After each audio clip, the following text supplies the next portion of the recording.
And a little different, man. You know what I'm saying? Live streaming, of course, the same Sunday night for the most part. You know, we chilling out, bro. Mavs win again. Does a switch flip on for you? Or why are you so comfortable in these moments? I appreciate his words.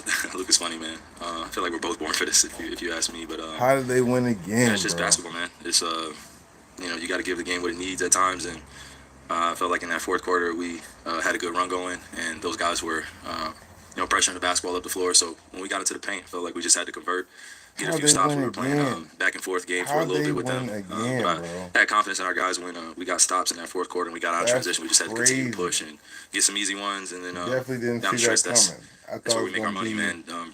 Since All Star break, a we've been up 2-1 there with some of the thing, top teams but in the league. We're finishing clutch if games. they We have beat a a great team clutch at record. home, So I think we have that if poised they now, beat, and if we're you lose 2 showcasing games just our at skill sets home, out there that how you a gonna lot win of a teams have game to on the guard. road? The depth that we have, a lot of teams have to guard each one of us, and you got to pick your poison. So in the fourth quarter, when I'm being aggressive, I know it opens opportunities not only for myself but for my teammates. Gotta pick your Apparently, poison you're when you're known for playing being the a historian Mavs, of the bro. game right here.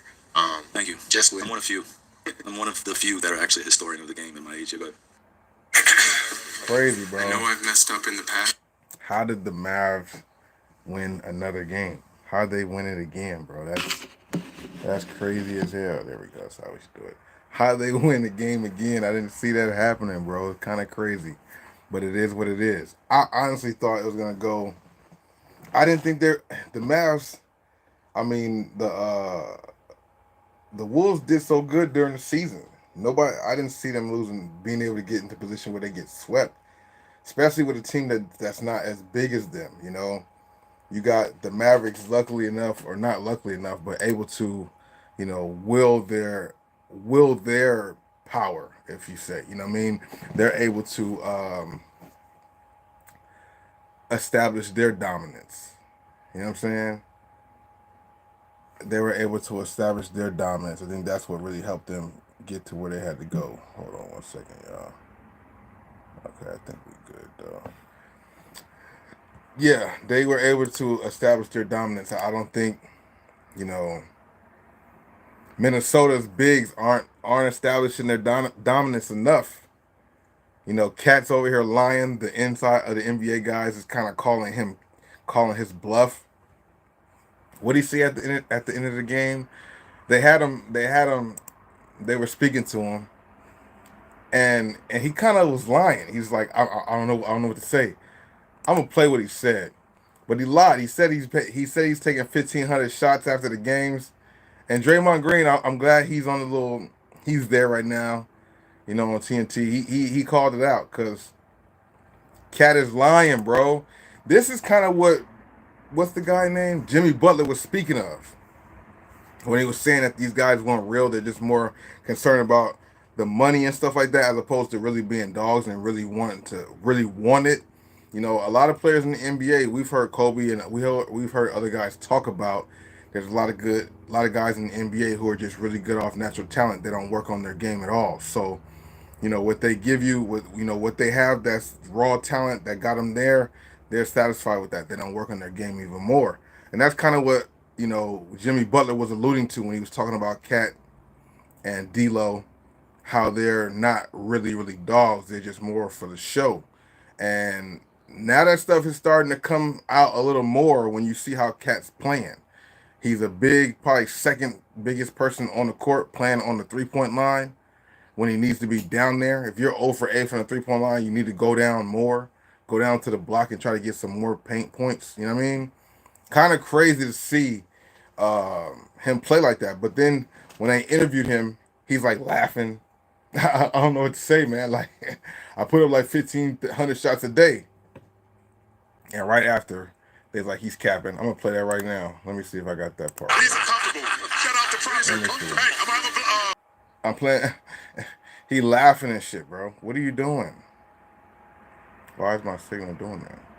He's over here laughing, making nonchalant jokes about it, man. Shout out to everybody here chilling out, watching. I do appreciate y'all sliding through.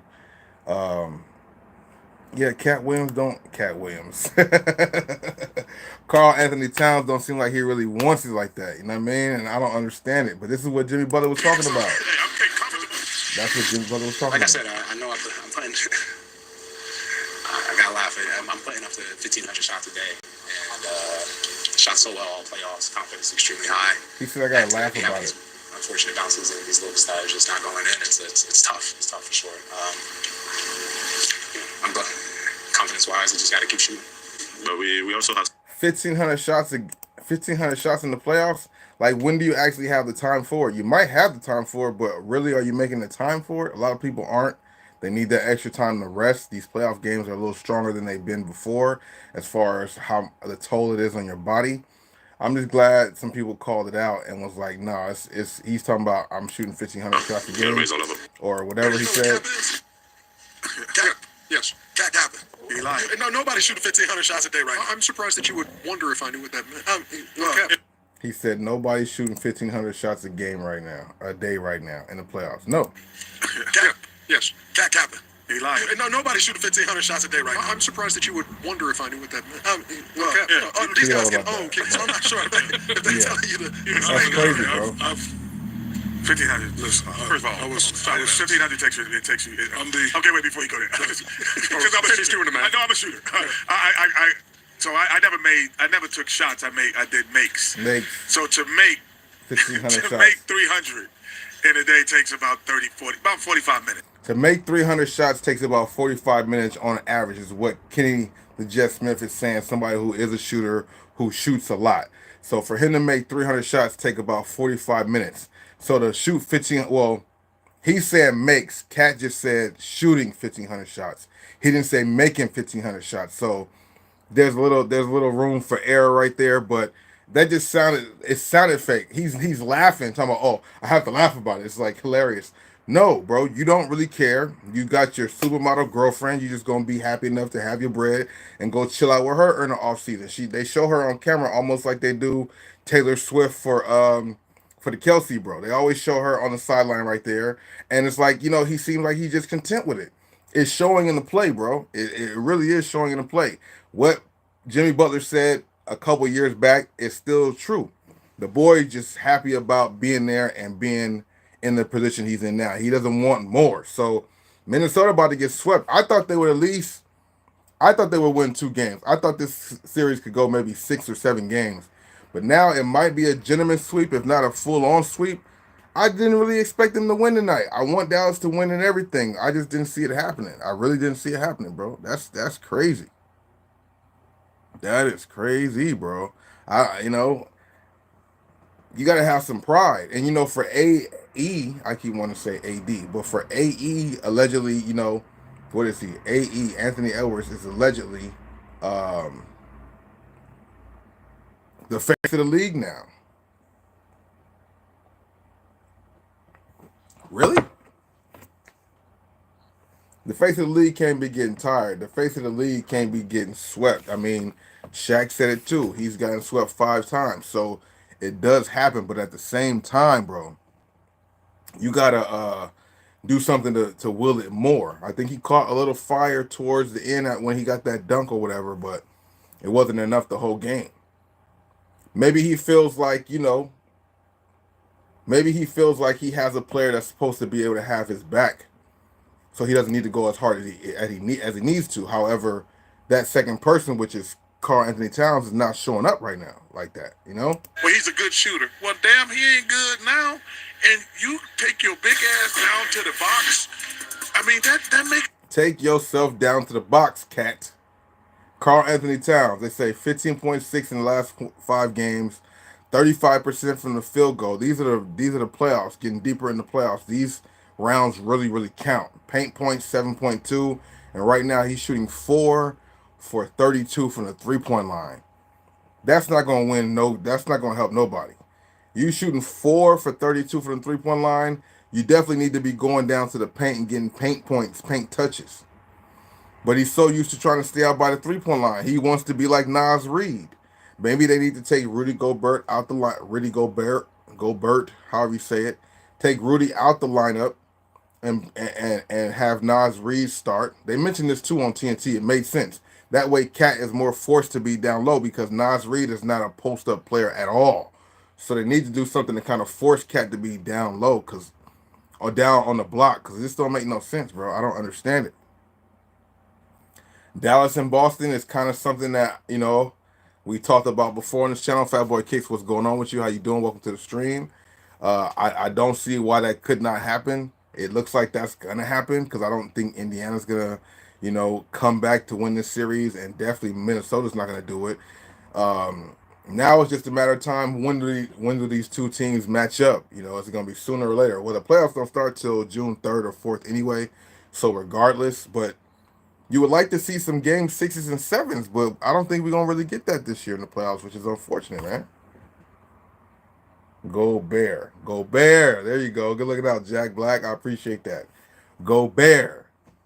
Ablon Pearl. I know I said that wrong. What else? There's a few other things. Aragonite, that was right. Conkylan, that was right. What's up with the weird names for the LeBron 21s? All these weird names. What's a Conkylan? What's an Aragonite? What's going on with that, bro? But Rudy, I don't know, man. You guys have this big squad and not being able to utilize it. It looks kind of dodo-ish. Like, what were you guys doing the whole season? Y'all thought this was going to work? Y'all thought this was going to work. You get here and it don't work as, badly. Getting swept. With the Lakers, when they got swept by Denver, younger, better team, bigger team, low-key, even though the Lakers is a big team. But Minnesota, for them to do what they did to Denver and then come and do this against Dallas, it's another thing that shows you that the playoffs is really a situation about matchups. You know what I mean? You know what I mean? We definitely, and people feel like, some people said that they think that some people felt like, what they feel like? They feel like Boston is just going to beat Dallas. I don't think so. I don't think so. Seeing that Kyrie and Luka can enforce their will on the game, I don't see that happening, for one. And for two, you guys remember, man, Kyrie's going back to playing against the old team Boston. He's got bad blood, bad energy with them. They don't really, rock with him. He don't really rock with them. So that's going to be crazy to see. I think Kyrie's going to step up. Kyrie, in the playoffs, he's been kind of chilling. He's been doing his thing, but chilling, Anthony Edwards said what he said. That kind of woke him up a little bit. That kind of woke up Kyrie. You know what I mean? Going to Boston, you think they're not going to wake him up again? So what I don't know is who, I'm assuming, Boston will have home court advantage. So you think game one, you think Dallas is not going to steal one of the games, game 1 or 2? Kyrie with a chip on his shoulder. Kyrie focused. In Boston, the place he played for, they boo him every time he touches the ball. You saw when Anthony Edwards slightly called him out. When the crowd booing Kyrie, you don't think he about to get busy, bro? It's going to be nice to see, bro. It's going to be nice to see. It's going to be nice to see. For real. Hold on.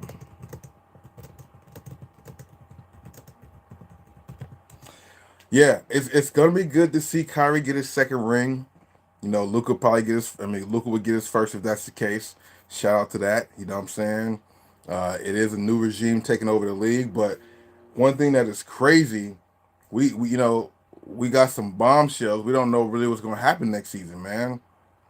I feel like I still believe I know what's gonna happen, but we really don't know what's gonna happen. Being that there's been some news that's been put out here recently. It's like what's really going on, bro?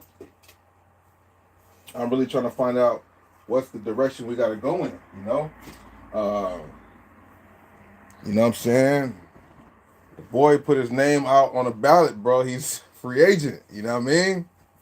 Free agent dude. I love this jersey. It's one of my favorite ones. But, if this is no more, you know what I'm saying? We got a lot of things to get rid of. I'm not keeping none of this stuff if the boy leaves the team, Is he leaving the team, or is he just, keeping the Lakers' feet to the fire? I think that's more what it is. I think he's a free agent to put the pressure on the Lakers to not just think you guys just got me locked in. Let me see where my son might go.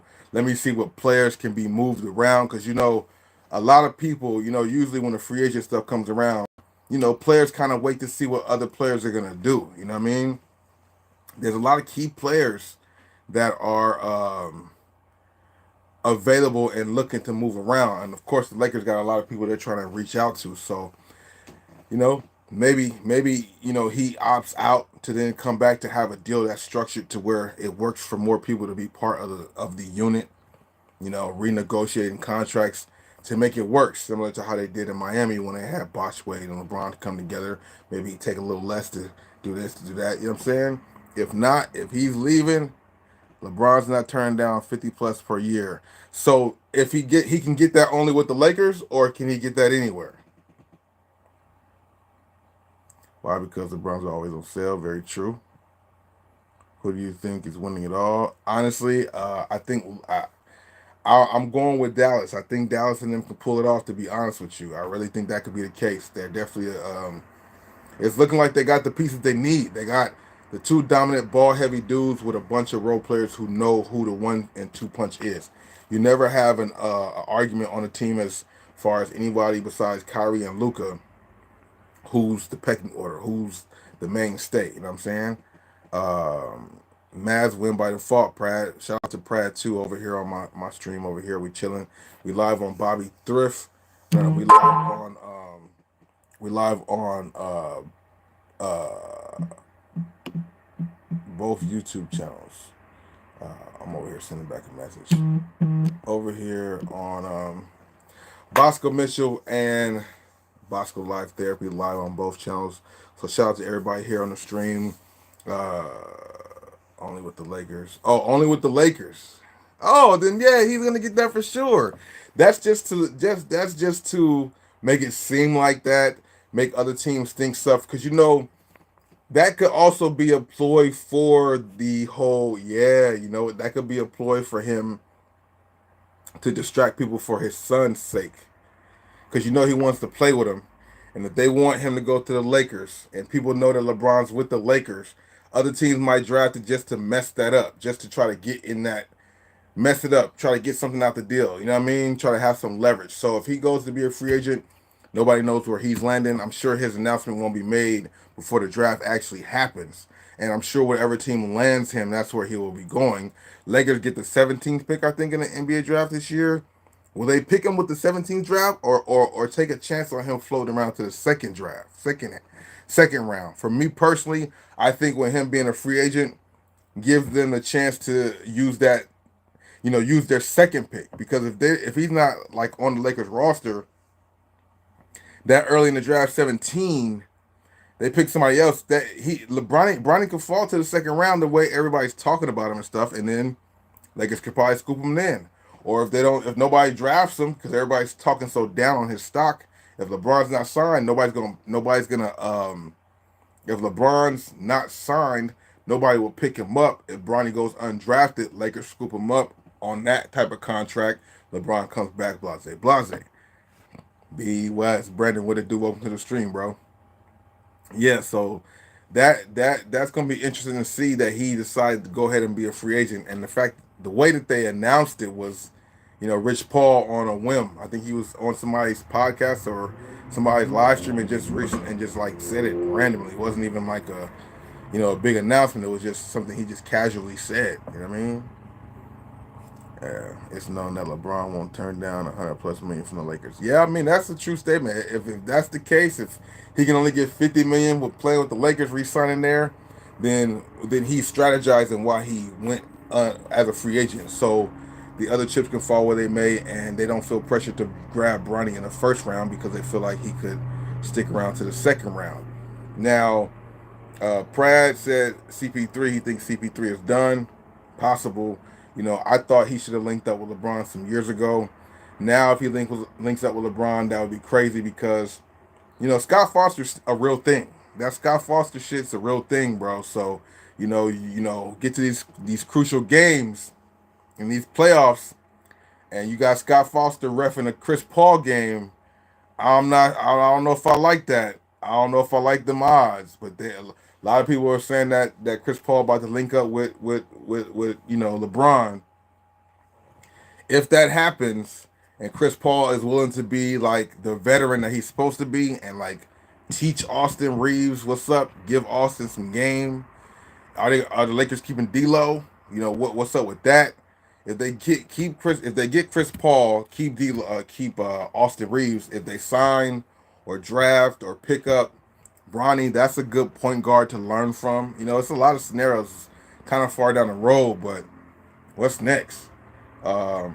Speaking of Cat, though, man, I think he's just happy with his girlfriend and just happy he got his bread in the league, and he ain't really trying to do anything extra. He flat out lied and said he's taking 1,200 shots. I'm not there. I don't know for a fact. You know what? I do need to ask somebody, though. I'm on both my phones, so I can't right now. If anybody's on Instagram and you follow Sneaker Reporter, he's cool. I talked to him a little while, you know, often on Instagram only, but he's like a sneaker reporter. He's a reporter for the NBA, for the Timberwolves, but he's also like pretty much a position I would like to do. He reports on all the shoes that the players wear for Minnesota and just in the league. So he's always talking about Minnesota, always giving us updates. I need to ask him, because he's there at the gym before the game start. He's there before he's able to get to the locker room. I need to get a first-hand report. Is Cat out there shooting these 1,200 shots he's talking about? I felt like it just sounded like Cap. If anybody, I played it here, I'll play it again, but if you watch the video, you'll see he like laughs. This is funny, I had to laugh it off. But I'm shooting like 1,200 shots. Like, nigga, you're lying, bro. You're lying, bro. I'm gonna go to it right now and see if I can even hear it. He's lying to his teeth, bro. He's lying. He's like, man, y'all over here talking to me. I don't care. I just want to hear him go to Cancun. I want to hear him go to Turks with my girl. Like, leave me alone. But he has to act like he cares. He don't care, though. Got the orthopedics on. Let's see. Okay, comfortable. Right here. Like I said, I know I'm putting. I gotta laugh. I'm putting up to 1,500. I gotta laugh, man. I'm putting up 1,500 shots a day. Shots a day, and shot so well all playoffs. Confident. 1,500 shots a day. Like, I don't know what's going on, bro. And right afterward, Draymond's like, yo, Cap. You know what Cap is? He's capping. They all broke it down how he's lying. Why he lying? I gotta laugh, bro. I gotta laugh. Anytime somebody says that with the little grin, it's all fake, bro. Yeah, we gotta watch out for the extender though. So if Chris Paul trying to come play with LeBron and stuff, Chris Paul gotta sit out those games that old boy is reffing. He gotta pull a hamstring or something. You know what I mean? Anybody can let me know. I don't know if Steph is a free agent. I don't think he is. I think the only one that was like the free agent was the Klay Thompson guy, and then Draymond Green's just up in the air. But I hear this little narrative going around where people are saying that KD, LeBron, and Curry should link up for their legacy. You know what I mean? Because they're on their way out as they have all these new faces in the league, and I wouldn't be mad at it. You know, with all the players moved around in the past with the exception of Curry, LeBron moving teams, KD moving teams. If they move teams to be on a team together, that would be dope. Would I like to see it for the Lakers? Yes and no. Yes, for personal, selfish reasons, which are they are playing in my hometown. I can go to the games. That's the only reason why. Other than that, no. If LeBron left the Lakers and the Lakers went back to how they were before LeBron got there, you know, missing playoffs and being just, you know, average team, being like a Toronto team being like a Detroit Piston team, I would like to see that, you know. But while LeBron's rocking the you know, this right here, you know, we just rocking with it right now, man. He got a ring. The last time Lakers got a ring was because of the boys. So, you know, I see in the comments too, there's a lot of people who's on the opposite side of the field. There's a lot of people who's saying, oh, I hope he leaves because I could become a Laker fan again. I feel you, bro. We on the same boat, bro. Ain't nobody at all, you know, wishing, oh, stay with this team. I don't want him to go to Golden State and do that. If they did it for LA, fine. But if they went somewhere else, where else would they go? Phoenix? Not Philly. Philly sounds nasty. No way the hell they could do it in New York because people talking about him to New York also. I don't think that could happen either. I don't think that could happen either. It's gonna be interesting to see the next few weeks though. Next few weeks to months with the playoffs rounding off. We got the finals and then you got the Olympics and then you got whole draft and free agency all around that. So, LeBron, I'm not gonna lie, LeBron's a businessman, bro. He knows him and the NBA be working like this in cahoots. So this does nothing but add more to the soap opera of the NBA. You need storylines and things to happen to make people want to watch when the season's not happening. You know, as the playoffs are winding down, you only have 4 teams to talk about to be only 2 teams to talk about.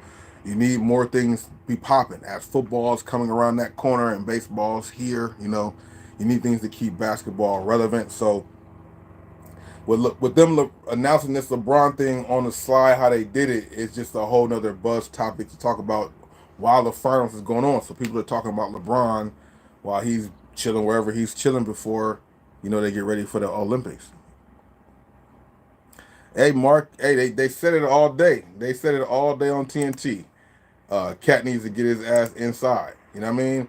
And another thing they got on Cat is why is he not at the podium? Everybody else is there sitting at the. That's the thing. He tried to sneak away and get out of not and not facing the music by not being at the podium with everybody. They caught his ass in the back. The players, like when they leave and go into the bus, they caught him there to do the interview. Yeah, you're not escaping this. You're not escaping this this failure you did. You're not escaping the scrutiny that everybody else has to go through. LeBron could never. He could never go without talking to he done it like once or twice, and when he did it, they flamed him up for it, bro. So you gotta, realize it's the same thing, same reason why you don't care much, because you got your girl and your whatever, your money. Think about that and go face the music. Just don't even really hear what they're telling you. Just think about, oh, I'm about to go on this trip. We about to do that. We about to buy this. And then just let it be over with. But go at least and face it. Your rest of your teammates have to. Threes, and you only making 4. Anybody think that's common sense or good basketball is a dummy. 5 for 18 tonight, 0 for 8 from deep. 5 for 18, 0 for 8 from 3-point line. What is Cat doing? These losses, is it all on Cat? Not all on Cat, but a good amount of it is. In 1 second, Shaq. Let's listen to some more post game here as a few players have taken to the podium. A few players not named Cat. No flex. No. As I'm trying to play, they playing me with these damn copyrighted commercials. Big shout out to everybody here on this what's Memorial Day weekend. Is that what it is? It's not Labor Day, it's Memorial Day, right? Pistons. What about the Pistons? I don't know. I mean, we ain't got nothing else to do. We can't do nothing but be positive at this point. We can't be negative. So try to get one win at a time. Why does Anthony Edwards have a smile on his face too? I mean, maybe because he's seen Cat joke around, he's joking around too. They said they had to break up D'Lo and Cat to make either one of them take the next step. That was something I'm not going to stay on Cat, but that was something that they said. They said they needed to break them up because as talented as they are, they both don't take it serious enough. They had to break up that monotony, and they decided to choose Cat over D'Lo, obviously because of the style of player Anthony Edwards is. It would make more sense for them to have Ant and Cat as opposed to Ant and D'Lo. But Ant over here laughing and smiling after now you down 0-3. You said he's supposed to be the face of the NBA. He said his shoe is better than everybody else's shoe. He said he locking up Kyrie. Like, show me something. Show us something. But that's the game. Who knows? We gotta see what's next, man. It's about to be Boston and Indiana, man. There's only Boston and Dallas in the finals. And I think this is going to be an entertaining finals. If it was Minnesota and Boston, Minnesota and Indiana, I probably wouldn't watch much because I would think it wouldn't be as exciting as I would want it to be, because both of those teams, they don't have enough on there for me to watch. Now with Luka and them involved, I'm already somebody who likes Luka's game, and then of course Kyrie. So that's a perfect 1-2 punch. And To be honest, Boston is the better team on paper, but I think the way Dallas is enforcing their will on this game, I feel like they can take the series against Boston. But just like we've seen with all these different matchups prior, these teams act differently based on different teams. Minnesota ran through the first round easy, got to Denver, which is the league MVP, reigning champions, and they handled that with ease, pretty much lock down their players, which I didn't feel like were that good anyway. Joker is good, but Murray is something I'm not sold on. I think it just fit for what they did right then. But you take him to another team and make him be a Jordan Poole, like go to the Wizards and be the guy as the scorer, they'll lock and shut that shit down. It just works really good with the Denver program. So it was good to see that happen. It was good to see Minnesota go shut that down like it was nothing. And then they come over here to a whole other matchup, and it's curtains for them. You know what I mean? So who's to say Dallas doesn't go to Boston, and for some reason, whatever's working for them, this whole playoff run stops working against Boston. But I just don't see Boston having enough to stop what um, Dallas has, which is really a two-headed monster. But they play well with the others too. The others always know how to get in the right open spots, and Kyrie and Luka got the vision to see them. So Tatum gonna try to guard Kyrie. Jaylen Brown gonna try to guard Luka. That's the whole little two. That's the NBA Jam matchup right there. That's it. Everybody else kind of can just, as some people say, can move around and just play their role. But it's really an NBA Jam matchup. Luka and Kyrie versus Jaylen Brown and Jason Tatum. And with Jaylen Brown still not being able to go left, I'm going with Boston, bro. Y'all seen that video earlier this year with Jaylen Brown dribbling with the right hand? It was looking so smooth and effortlessly, and then he switched it over to that left hand and it got real shaky, baby. Like, so, and I don't know, man. I don't know what the defensive scheme would be for Dallas against Boston. I noticed Dallas against Minnesota stepped into a 2-3 zone at some time, looking like a high school team. I think that could work against Boston. Horford can shoot threes as a big. Porzingis will be back. He can shoot threes also. The biggest problem you can have for a zone or a zone buster is shooting. Holiday can shoot threes. Tatum can shoot. Jalen can shoot.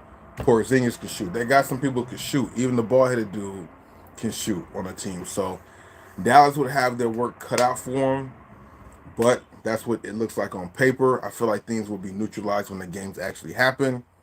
And you can't underestimate Ela. You know who Ela is? If I'm even saying it right, you can't underestimate Ela. Ela, aka Kyrie Irving. You definitely can't underestimate what he could do. Joseph, what to do? WSG, what's that stand for? Eric, what's good? Welcome to the stream, bro. How you doing? The new CBA is going to make things difficult for the second second what? Apron teams like the Lakers, Clippers, and Suns, etc. to make moves. Yeah, that's why. Oh, okay, that's a very true thing. One thing I did hear about that though is that they've tweaked some things to where players can get equity and other things besides contracts, which makes it easier for people to maneuver. And if LeBron is doing something like that, like Lakers is like, we'll give you a stake in this and this for you to sign for this amount, so that way we can sign this and this person and stay within the cap. That'll be fire. I'm curious to see how that will work, but I do know that the money is changing, but they also have other things they can use to leverage in these contracts, which is crazy. Holiday will be watching Luka. Yeah, see, Holiday. Yeah, man, Holiday's an X factor. Which, on another note, a side note, for Holiday to be such a key element, right? A key element to their finals run, and just he was a key element to the run that the Bucks made also. Kind of piggyback off of that, that's what people are saying Bronny James is like a Drew Holiday. So why is that such a bad thing if he's like a Drew Holiday-esque player? If he's like a Drew Holiday-esque player coming into the league, Why is that such a knock on him and he shouldn't be coming into the league if he's already a Drew Holiday-esque? That kind of was weird to me. When I heard that, I thought that was weird. I'm like, Drew Holiday's a baller. Like, Drew Holiday ain't no slouch at all. Coming from California and everything, definitely not a slouch. Far from that. What LA got to say? A historian of the game in my age, but With teams being 154-0, undefeated, when they go up 3-0, just what's the significance of that stat? And how does that feel, just being 3-0 in this position right now? it means absolutely nothing right now. That's not even something I'm thinking about. Going into game 4 is still 0-0. Ice Cold, what's good? And that's the Welcome type to of the motivation stream. and mentality we have in that locker room. It's not just me.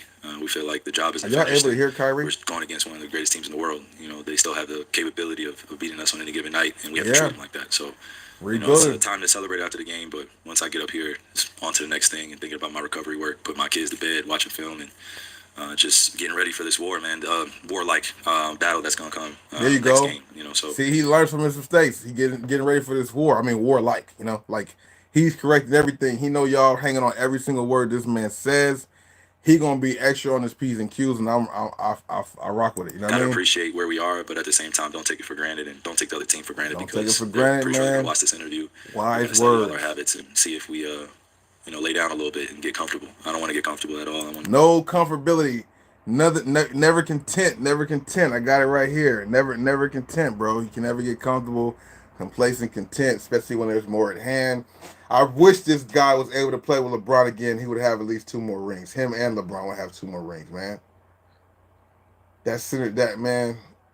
So, that this is I explained this a couple of nights ago. This is why Luka Kyrie works, because Kyrie Luka is similar to LeBron Kyrie because of the style of play. Kyrie only works with a player like this. It didn't work with Kevin Durant because Kevin Durant's not. He's there, don't get me wrong, but he's not quite like LeBron Luka-ish as far as the 3 levels. Well, definitely 3 level scoring, but I mean 3 layer of stats: the points, rebound, assists. Kevin Durant don't create for others like LeBron does. Kyrie, Luka, and LeBron create for others like each other. So for them two to play with Kyrie and Kyrie knowing how to insert himself when need be, it leads to rings, bro. If he didn't get injured the first 2 times, they beat Golden State those other 2 times. Golden State beat up on LeBron because he had no help. Kyrie and Love got hurt. Kyrie got hurt one year. Dellavedova was the number 2 guy. Like, come on. So now seeing Kyrie with some more LeBron-like energy going to the finals. Luka doing what he's supposed to do. Points, rebound, assists. Kyrie doing his thing. They gonna win it, man. I don't see them losing to Boston. Might go like 6 games. I would love to see it go 7 and Kyrie and them still win. But yeah, man.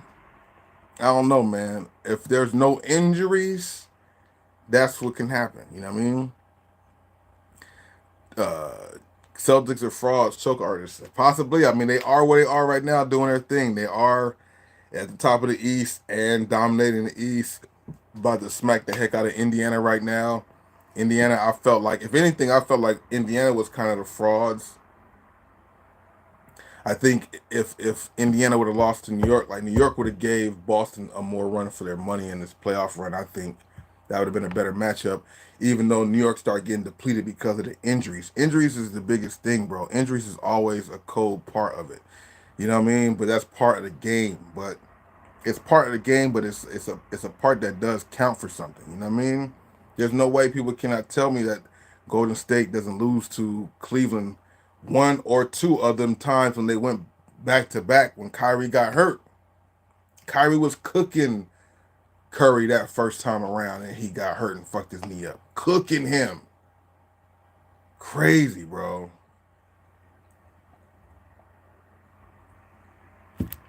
2016 came around and they knew we had nothing for these dudes.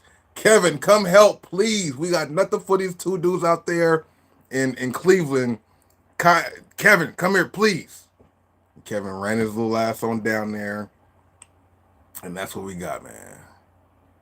AI or Kyrie, I mean, it's kind of like the Jordan and LeBron Kobe thing. Without the first one, you don't have the other 2. It's kind of hard because with evolution in time, there's players are supposed to get better and enhance off the stuff they learned from the previous one. That's just how it goes.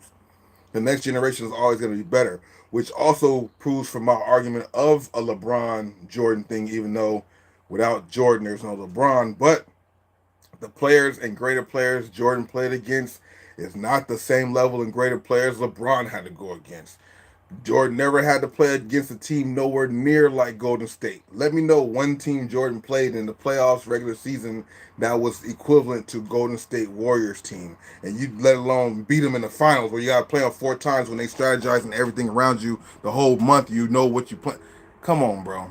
So Iverson and Kyrie, I'm a big Iverson fan, but from the sake of watching it and just being a fan of it, like later on, you would have to say Kyrie. Even Iverson gives it up to saying that Curry's more of a dog than him, which is crazy to say, but because Curry can make threes and cross people over, that's something Iverson couldn't do. So Iverson was a modest person and gave it up and said Curry's that guy. Like, you know what I mean? But Kyrie is arguably like one of the best to ever play, regardless of position and accolades as far as skill wise and skill set, moving with the ball and your feet the same speed and pace, and not seeming like you missing a step. The ball's on the string and a yo-yo. Kobe's even said if he was 6'6", it would be a whole nother monster out there. You know what I'm saying? So I would Iverson is the man, and without him, there's a lot of things that don't happen in the NBA for any of us. But Kyrie definitely took Iverson's stuff to a upgrade, bro. Just off this one thing alone, the efficiency of scoring. Iverson, like I said, we love Iverson, but just off the efficiency of scoring, Iverson had games where he was 9 for 30. We've never really seen that for Kyrie unless it was a struggling game. That was like a normal thing for Iverson. 10 for 32 and 30 shots for 30 points. Like we've seen it just looked nice, and the way it was happening and everything, it didn't matter. But, even just on that alone, Kyrie's way more efficient. Free throws, three-pointers, it's just that you can go off of that alone. But then you put the combination of the poetry and motion. Iverson's was just more raw and something we never seen at the time. The braids and everything, and he's the standard for why Kyrie's are around. But Kyrie, you cannot say he did not elevate it to another level. What the hell? There was a play he did. This is nothing, but there was a play he did. I don't think it was this series. I think it was the last series where he was like going full speed down going down the sideline full speed and had to like switch directions and went behind his back full speed. But it was like it wasn't like the regular full speed like you go behind your back. He was like doing some moves to get somebody away from him, and the way he went behind his back so swiftly, it was crazy, bro. Yeah. It's ridiculous, bro. And then you see he went to work tonight. You see how he went to work tonight? He had who they playing against? Oh, he had Cat on skates the last couple plays. Cat just wants to go home and enjoy his money and his girl. That Cat showed that a lot. There was a lot of different instances in the game where Cat was just like, I'm just here. I'm Cat giving my bread. Going home after this. I'm going on vacation for a long time. Probably hit up some fashion shows. Do all that stuff. Watch when the off season happens. You gonna see how many times you see Karl Anthony Towns photoed in a setting that's not basketball. Yeah, Cat plays for the name on the back, not the front. That's a fact. And that's pretty much what Jimmy Butler was saying back in the day, bro. Real talk. What are my favorite pairs of sneakers? Kind of hard to say. Really hard to say. That's changed over the years, man. It's kind of hard to say. I love a lot of different shoes. The Kyries, of course, were heavily into the occasion for collection, but a lot of the '90s shoes, the Barkleys, the Gary Paytons, the Chris Webbers, of course, Jordans too. A lot of nice shoes out there, bro. It's hard to say favorite. You know what I mean? Foam Posits had a special place in my heart for the longest. Foam Posits will never be old. It's just that they come out with a lot of colorways that don't really do it for everybody, for me included. Plus, that price point just keeps going up and up. But having said that, February 25th, I'm about to grab another foam pilot. I know some people in here might want to too. February 25th, 2025, we finally get the Galaxy foam pilots, bro. 2025 is going to be a solid year, man. God willing, we're all able to be here, be blessed, be alive, be healthy enough to experience it. But we got the Galaxy foam pilots coming out next year. We got the what is the band Jordan 1s coming out, patent leather or some shit like that next year, 2025. We got GTA 6 in 2025. Those three things alone are like some things to be like, okay, alone. 2025 GTA 6, bro, what?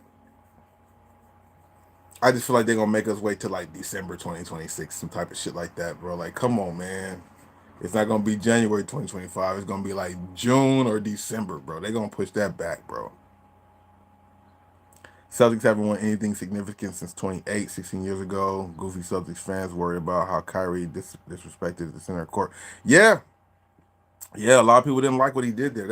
That's why they're gonna have some energy for him, but that's what's gonna wake him up too. If they boo and talk all this shit to him while he's playing, he just gonna ball out. That's gonna be more of a problem for them. But one thing somebody mentioned earlier, Drew Holiday is somebody I didn't account for because he's a great defender for guards too. So, not to say he's gonna stop or shut down Kyrie, but that leaves Tatum and Jaylen Brown to worry about somebody else, which one of them will worry about Luka. So Jaylen Brown will probably guard Luka, and Drew Holiday will probably guard Kyrie or vice versa, and Tatum will probably be the roamer, save himself more for offense. Boston's a big team, they have a lot more height all the way down the board. I think Holiday and Kyrie are probably the same height, 6'4", but if I'm not mistaken, everybody else on Boston is taller than that, with the exception of that like bald-headed point guard for the Celtics. I don't even know his name. And ice cold, man. I'm not mad at it either, man. 2024 has definitely been a solid year for sneakers. Some people might beg to differ, but it really depends on your avenue and how you're going about it. If you're only going off of resale and profit and things like that, and you call things bricks and all that, then yeah, maybe it's not been the best year for you. But as a collector, consumer, somebody who wants shoes for your own collection, it's definitely been a solid year, man. Some sneaker of the year candidates early drop in the year. We got more on the way. Already got the military fours, the bread fours. I'm sure there's some SB dunks and stuff like that I can't even think about right now. And the Rio J Balvin's just dropped. It's been a solid year for sneakers, bro. In general, not just retros, but across the board, it's been a solid month or a solid year for shoes. Maybe better than 2023. The term brick is still there, but it's like everything is kind of a brick nowadays. There's no like, everything is kind of that. And then also bricks are all in the eye of the beholder, man. What's a brick to you might not be a brick to somebody else. I prove that point all the time by just going to the different stores we go to and finding stuff we find, because what one person might not think is something, there's somebody else who really wants it. And this is a great time to scoop up shoes if you are looking for shoes, because so many things are on sale right now. I show that all the time. Jordan 1s for $69, $79. That's crazy. Jordan retros for $69, $79 is something we wouldn't have seen 2-3 years ago by far, bro. By far.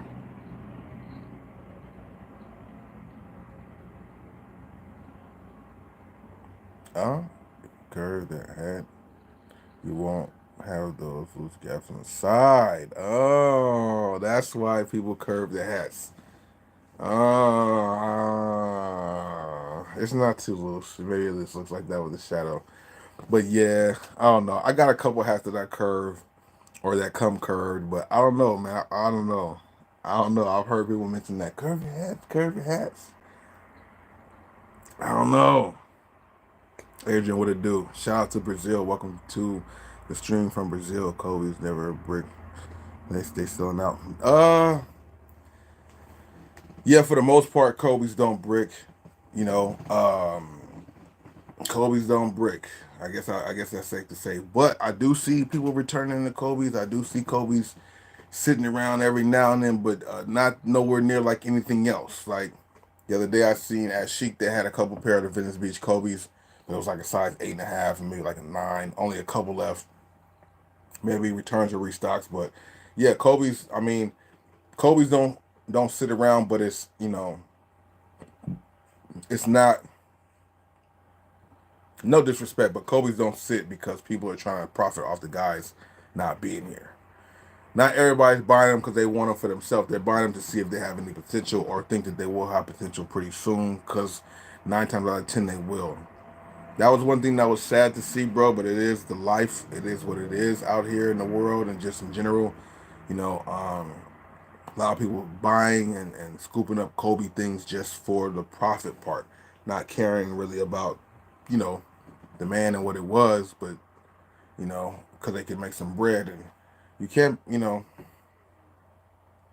I'm saying, man, reselling, you making money as opposed to doing something illegal, So it's like, yeah, it sucks, but it's helping feed people's families, bro. So whatever's here, if it's a legit way to do it, it is what it is, man. A lot of people don't like, resellers, and I get it.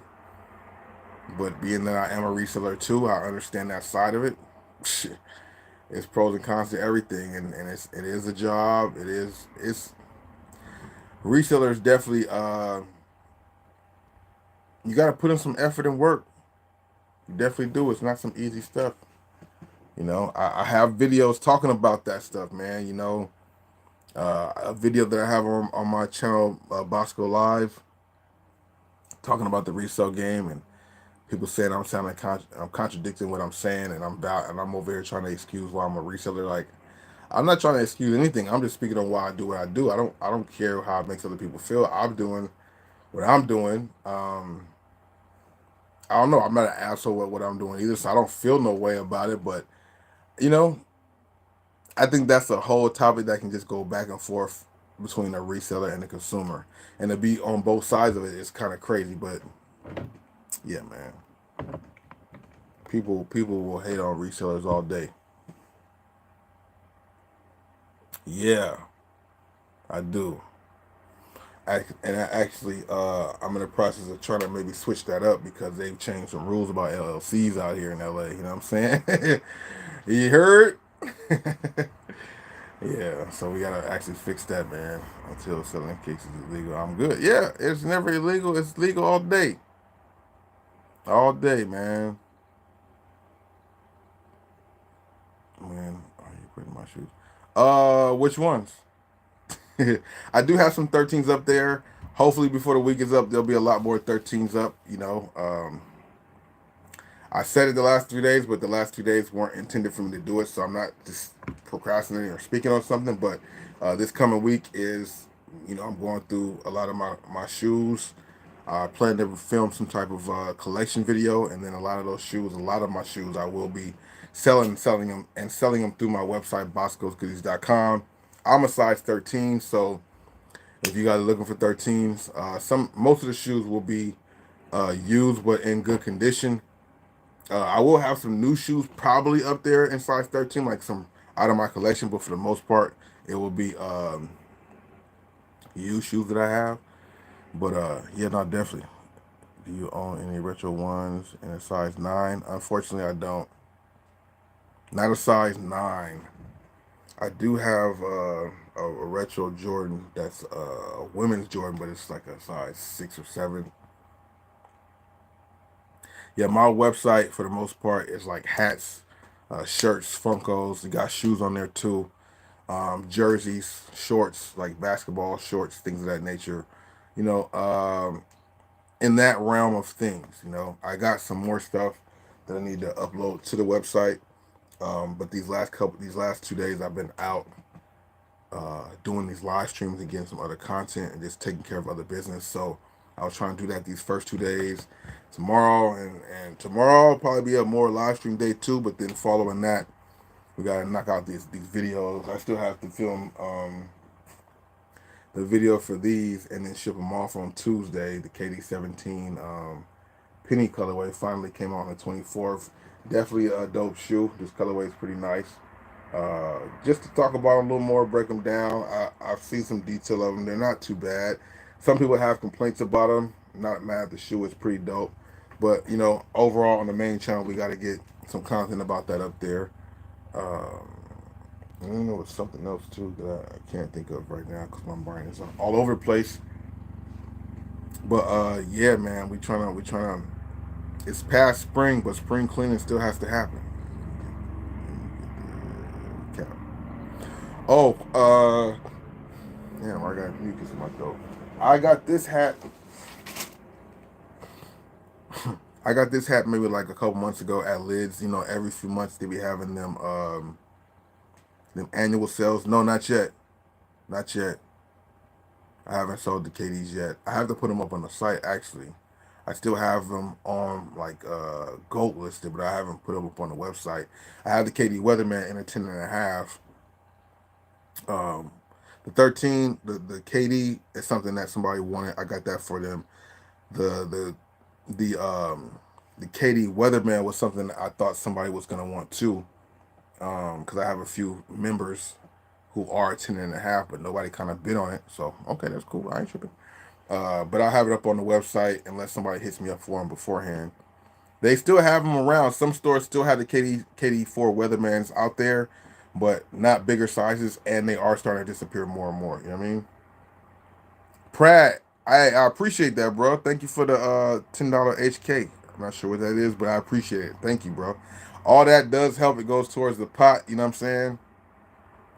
So I thank you for the super chat or donation, LeBron or Jordan, 90s era or today's era.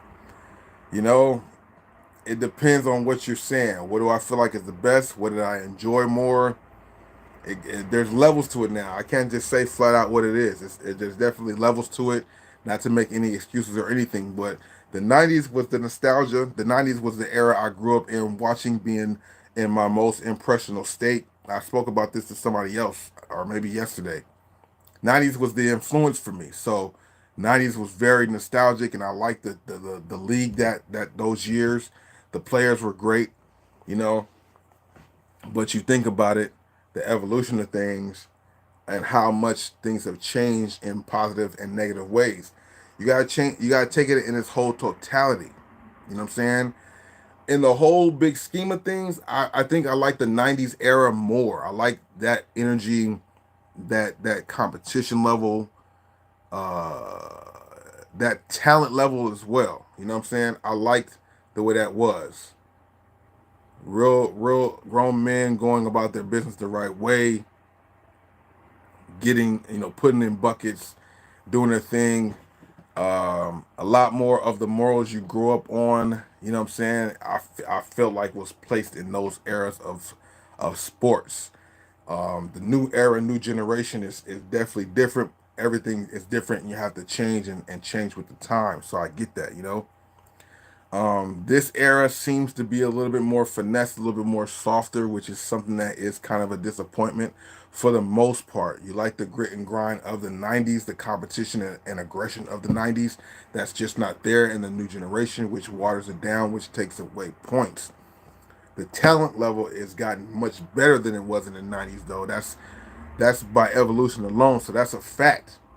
Just because of evolution and people getting better, this generation is more talented and better skilled than the previous generations. Previous generations, you had a handful of guys that were really skilled. You had elements of more people who were just raw talent. You had more raw talent than you had skilled players. Now you have more skilled players than raw talent. You know what I mean? I think so. The raw talent is kind of more looked upon as like the dogs in the game, you know? More grit and grind as opposed to finesse and fundamentals. You have a lot more finesse and fundamentals now than grit and grind like back then. You know, Gary Payton point guards, you don't have those type of point guards right now. Not too many of them. If you do have a Gary Payton type of point guard, he's more of a defensive type point guard. You know what I'm saying? You know, Jordan's is a Jordan. You can't really compare that. But You know, Reggie Miller's position has been elevated so much. You will never have another type of Reggie Miller player in this day and age because that's so much old school. But back then, that shit was dope. One dude come off of down screens, tight screens, and jump shots. You know what I'm saying? It was all designated for just him. He didn't have to put down the ball and create for himself at all. It was just coming off of hard screens by dude. You know what I'm saying? Now it's a lot more picks and dribbling and the finessing part of the game. You know, it's definitely a different game. So it's really hard to say what's better. That's why that argument is going to ever forever be there because it's really about what each individual person likes. You ask somebody you ask somebody who's in their 20s or 30s, they might not say nothing about the older generation. It might be about what they see now going forward because that's all they know. I am in a key position, I feel, where I'm in a generation where I know both analog and digital. I know about the analog age and I know about the digital age. So I know I can understand both. And after seeing both, you have to understand and see the 90s was more grit and grind. Maybe more of the competition is what you would want to see. But this here is more excellence and execution like Brett Hitman Hart, more finesse, more 3-point shots, more crossover step back. Don't touch me. You can't touch me. You can't be as physical on defense, which makes the defense at more of a disadvantage. The game is definitely set up more for the offense than it is the defense because the viewers want to see more scoring. They don't like it when the games are 89, 79, shit like that. Only old school folks and coaches would like it when there's defense being played and it's not 130 to 129. You know what I mean? So there's really so many elements to really say on what's the better era. You know, with the Jordan and LeBron thing, it's like one thing that really separates it is 6-0, 6 rings to 4. That's like the only argument that you can really stand on when it comes to Jordan, because everything else, LeBron is, dare I say, better in, or face the tougher in, like. Yeah, Jordan went 6 for 6, but LeBron played in the finals how many times? Like 10, 11 times? And like only one team wins the finals every year. And for half of your years you've been in the finals, that's something nobody's really done, bro. But haters will make all the points to say that's not nothing, that's not this, that's not that. But if Jordan played 10 years played 10 finals, just how much greater would he have been? And would he have went 10-0? Probably not.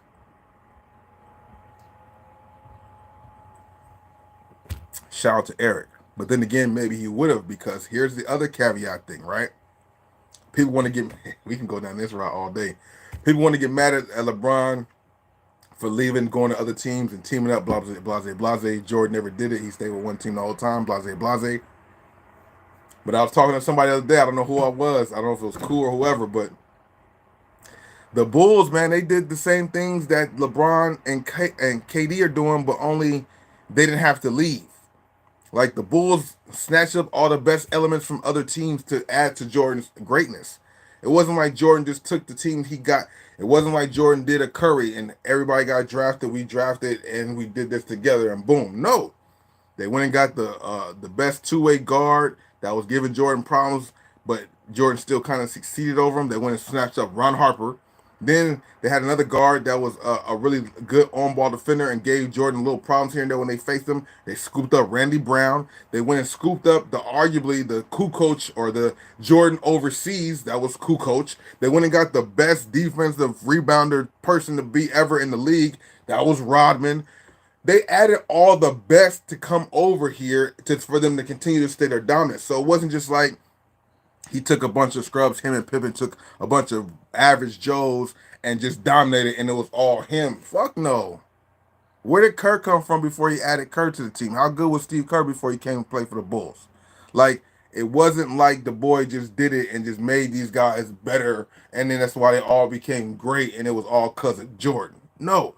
He had the best coach arguably ever to play in the game, Phil Jackson. Has Kobe or Jordan ever won with another coach besides him? I'll wait. Has Kobe or Jordan ever won anything without that one coach that's arguably the greatest coach ever?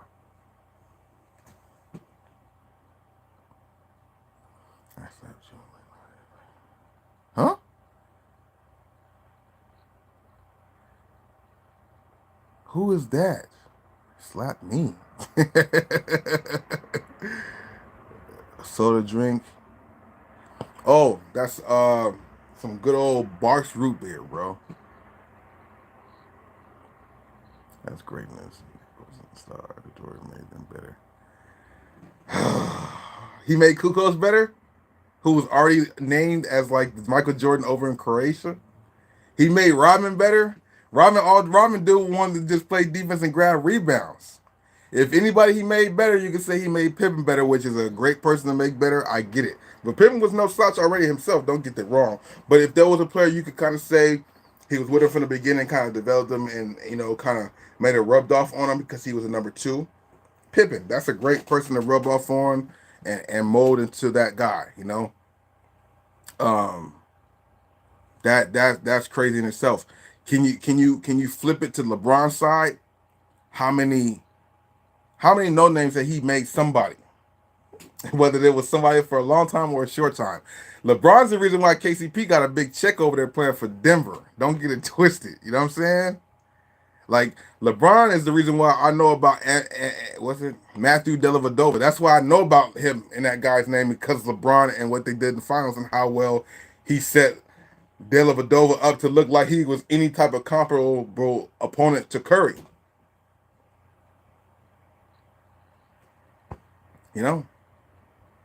It's a lot going on with that stuff. Those are things that can be talked, about forever to the moon and back. Jordan did push the entire team and extended. Jordan did push the entire team and extended. What's the name of your shoe store? Bosscosgoodies.com, bro. Link is always in the description box of all the videos. Also, my description, my Discord is in the description box below too. Free Discord, you guys can join and come chill out, talk about sneakers and hoops and other things in there as well. Couldn't see Jackson talking. No scrub team taking no scrub team to the finals. Jackson always had great talent. Yeah, it kind of went hand in hand. That's very true. I'm trying to think of what teams Jackson had, because whenever the team was about to suck, he definitely dipped out. You know what I'm saying?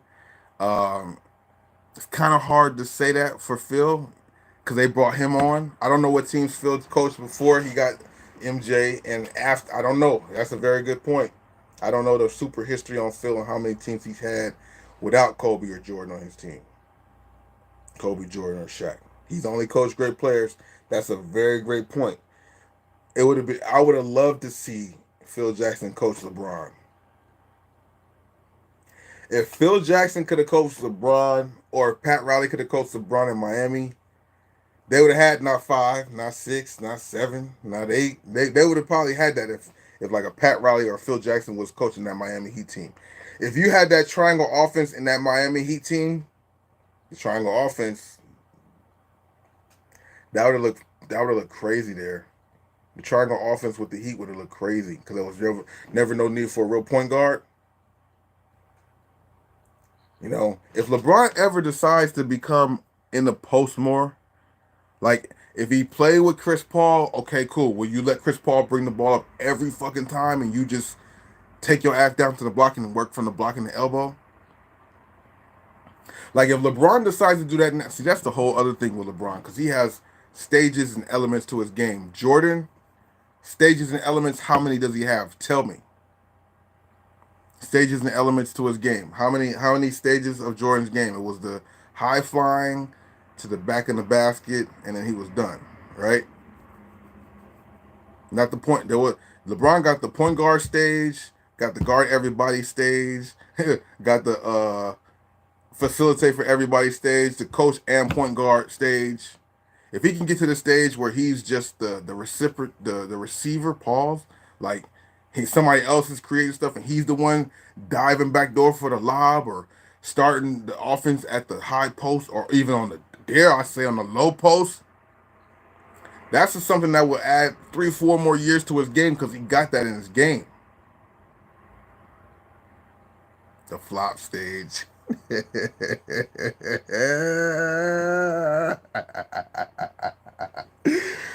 Hey, that's a good one though. That's a good one. That's a good one. The flop stage is a good one. Flopping has been around. Rodman was flopping when the Karl Malone thing. Now what's happening? Flopping's not a new thing. Flopping just became more popularized now. But why is it more popularized? Can we talk about why more players, including LeBron, are flopping more? Because this is more of a entertainment situation. It's looking more and more like WWE every day. Once the players start realizing the refs were getting duped and falling for these things, it's a word called gamesmanship. It's a word called veteran tricks and moves. Like those are things that you get and develop as you get older in the league. You can't let people start taking that stuff away from you. There's veteran tricks.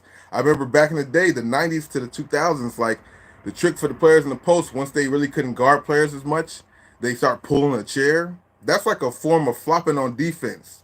The pull the chair shit, I think that shit is trash, but it works. It works. And Rodman introduced that. The pulling the chair in the post and just moving the guy falls back because he's so used. It's funny.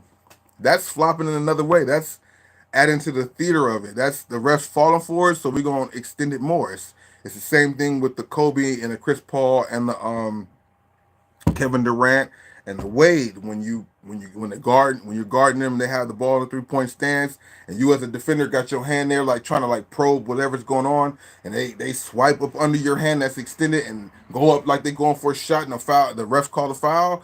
Like that's part of the game. If the refs are gonna call it, I'm gonna figure out how to perfect the fuck out of this and get this call every time. So LeBron on his thing, I mean, if you embellish some calls, I'm LeBron. They're gonna give me calls anyway. If I do this, they're gonna give me the foul. I'm sure he's probably did it like 2 or 3 times. Like, oh shit, I could do this. They're gonna give me a call. Like, oh shit, what? All right, cool. I didn't do nothing, but they gonna give me this call. I'm about to do it every time. And then the ref stopped calling it, and then now he looks like he's looking crazy. That's the one thing when you do a flop and the refs don't call it and you look just stupid out there. But it was allowed for a little while, and people just start playing the game within the game because there's so many games within the game. And flopping is, believe it or not, is one of them. It's something that we didn't allow and didn't like for a long time, but it started creeping in there slowly but surely. You had the ramen bring it in, then you would have like them little annoying players like the Naharas and the what's the guy's name? Not it was Eduardo Nahara. Then it was Matt Mascola. All these other little international players and stuff, and other players too, not just internationals, but they would come in and bring this little flopping element in, and the rest would fall for it. So then other players start to see that it work and start doing it too. But then they all want to just blame it on one player. But no, it started from somewhere, bro.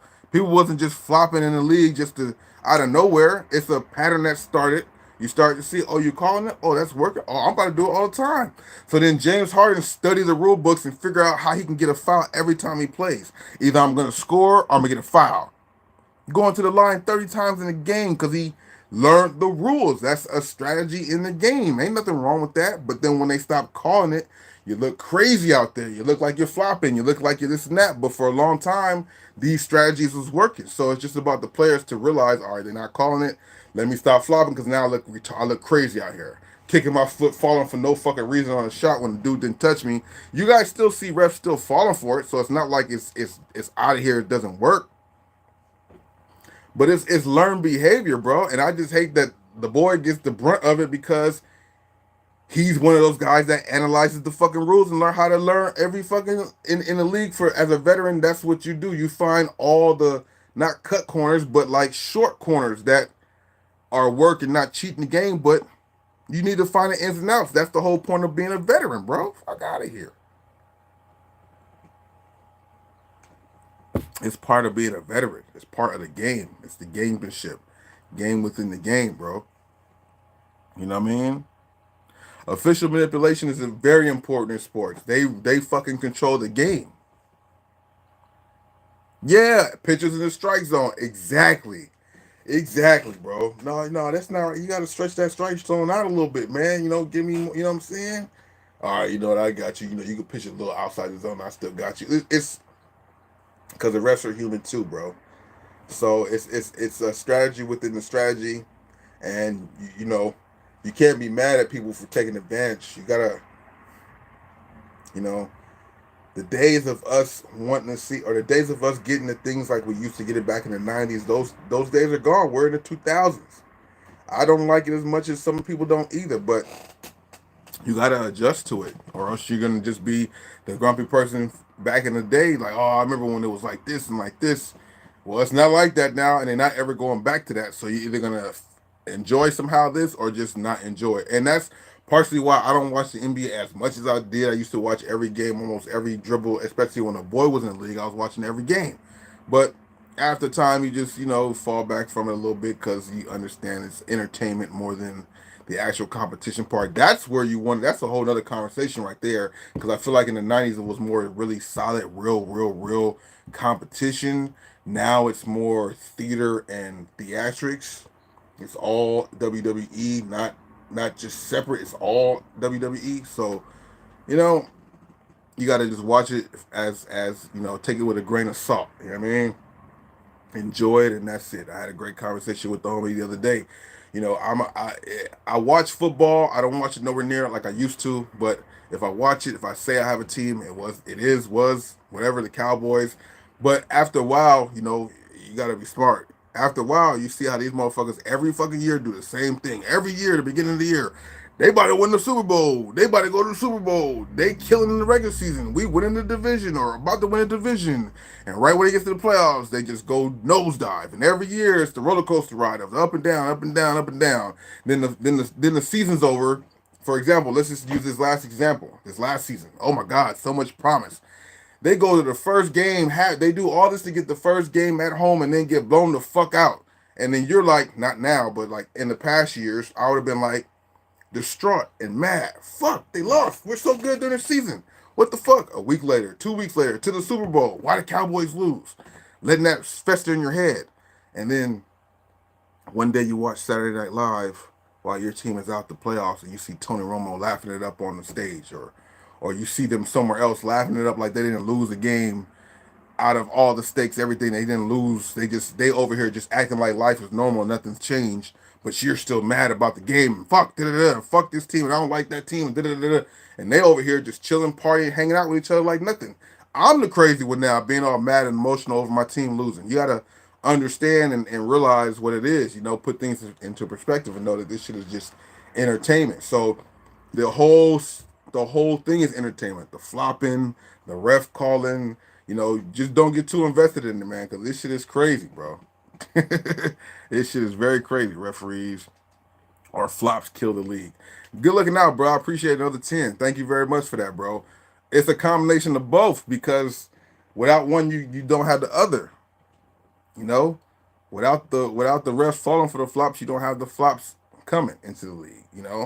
Um, but you don't want refs, ruining the game or winning the game at the end of the game either. You want the players to decide. So they kind of go hand in hand, refs and flopping. But maybe if the players knew not to overly take advantage of the refs, it's a give and go. It's a yin and yang. You can't have one without the other, bro. You know what I'm saying?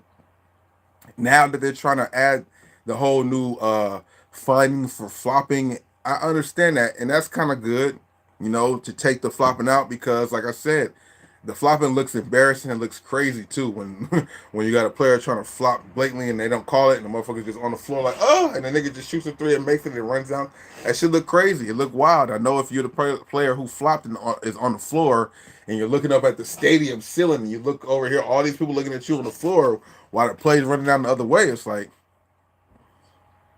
bro, yeah, they make Harden look terrible when they don't call the fouls for him. LeBron, it looks bad for LeBron because a lot of times LeBron gets fouled, but they can't call every single foul for him.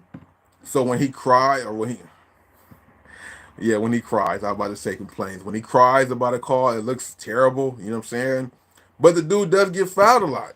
Shaq used to get butchered, and he would get mad, but he didn't complain as much. It didn't seem like you didn't see him crying like you see LeBron demonstrative and like expressive and shit like that. You know what I mean? So the refs and the refs and flopping kind of killed it. I would say, to be honest though, to be a more mature answer, I would say the players did it because they're the ones who learned how to play the referees. Maybe they shouldn't have played them so much and it wouldn't have got so out of hand down the road or something like that. You know what I mean? And Luka's in the same conversation. That's a fact. He complains a lot to the referees. I'm glad he does complain because people try to make it seem like LeBron's the only one who complains and it's like a spoiled LeBron brat type of thing. I'm glad Luka's doing it too. So now that they can kind of like they don't get on Luka for complaining to the refs as much as they do LeBron or have done LeBron. They don't. They don't. So I'm glad to see. It's almost like a T.O.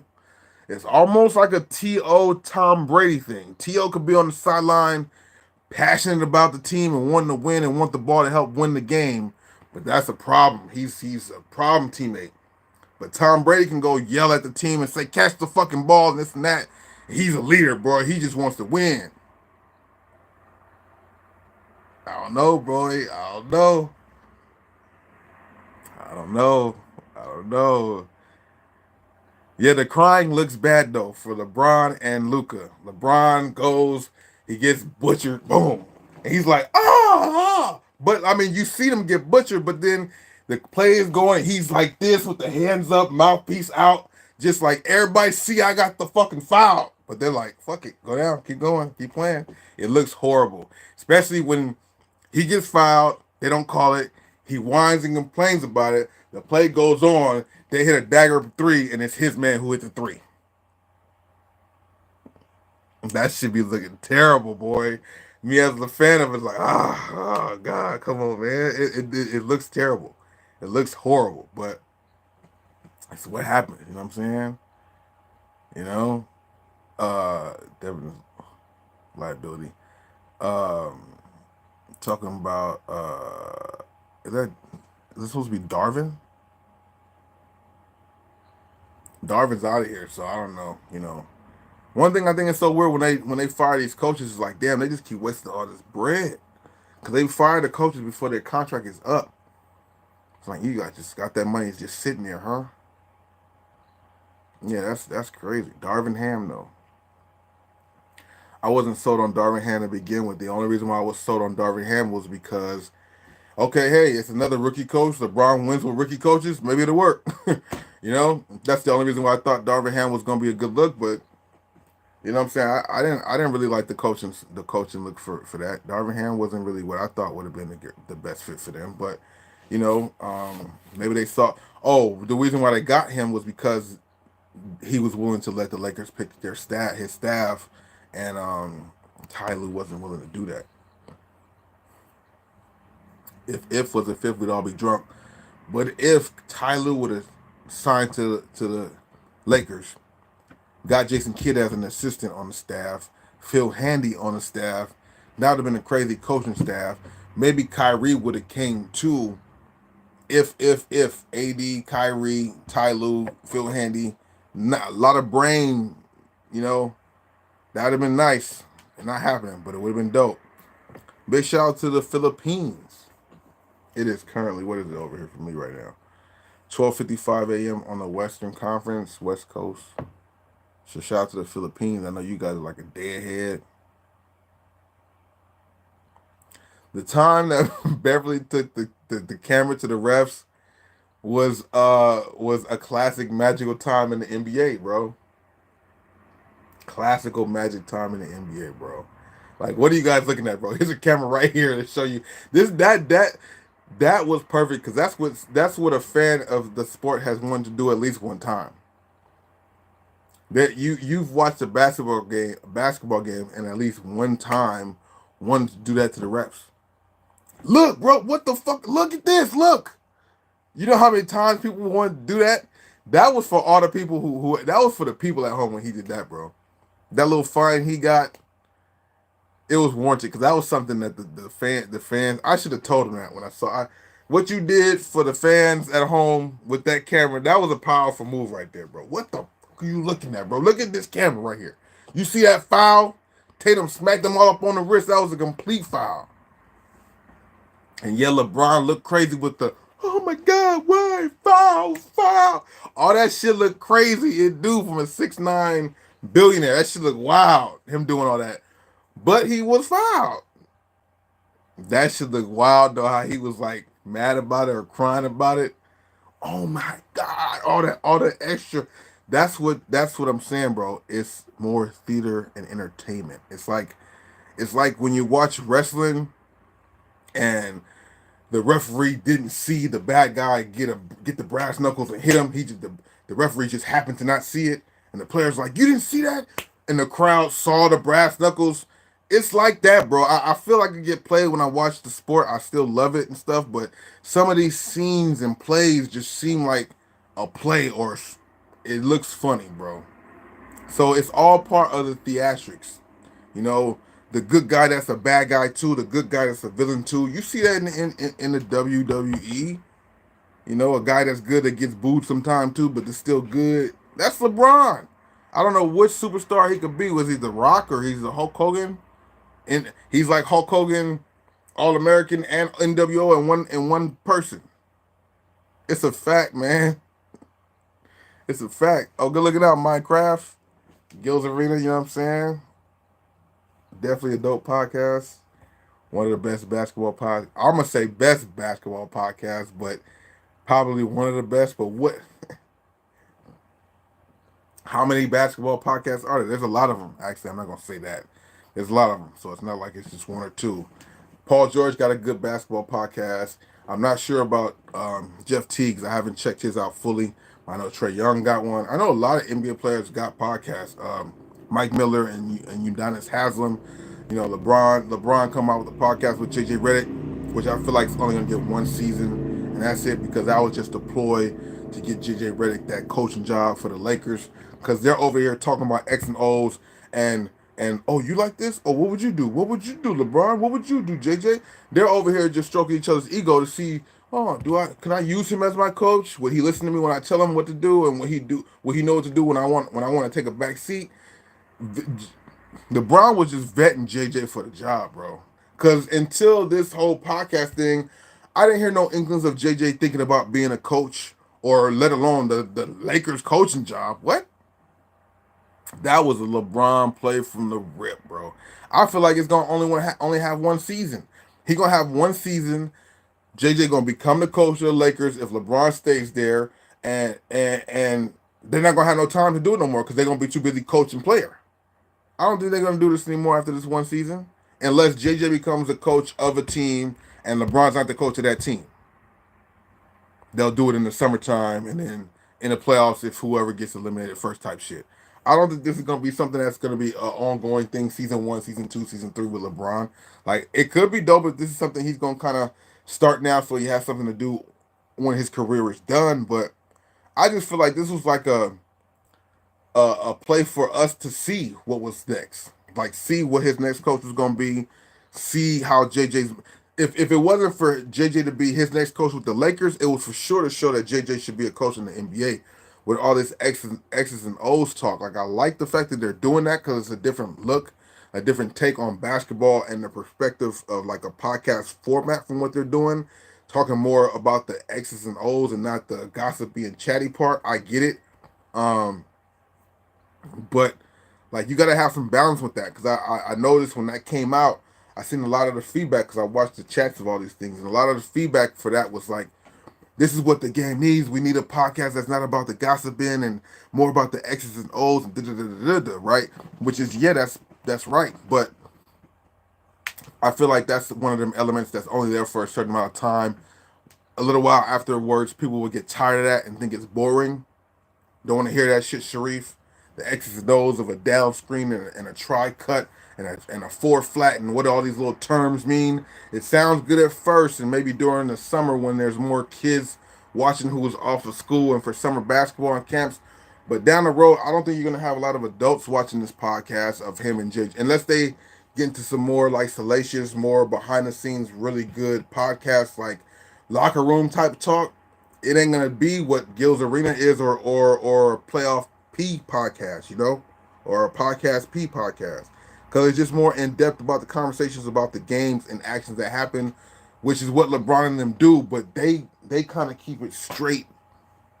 Like I don't know. I've watched a good amount of them, but it doesn't seem as open to topics. It seems more is it curated or niche down? which is good because what makes it work is we never seen LeBron express himself in this way. You know what I mean? So that right there is kind of what like I feel like draws people's intrigue. But after the episodes we see where they're not in the same room together, I'm like, this has lost its momentum. Now JJ and him are streaming from each other's own personal locations. It waters down what they're doing. They need to both be in the same spot if this is a real thing. I could be wrong. But even when you watch, like, we'll take an example of this podcast. When you watch Gil's Arena with them all sitting in the studio, it's great. They've had a few episodes where they had to do Zoom shit. It loses the energy a little bit. It does. I feel like it's the same thing for JJ and LeBron.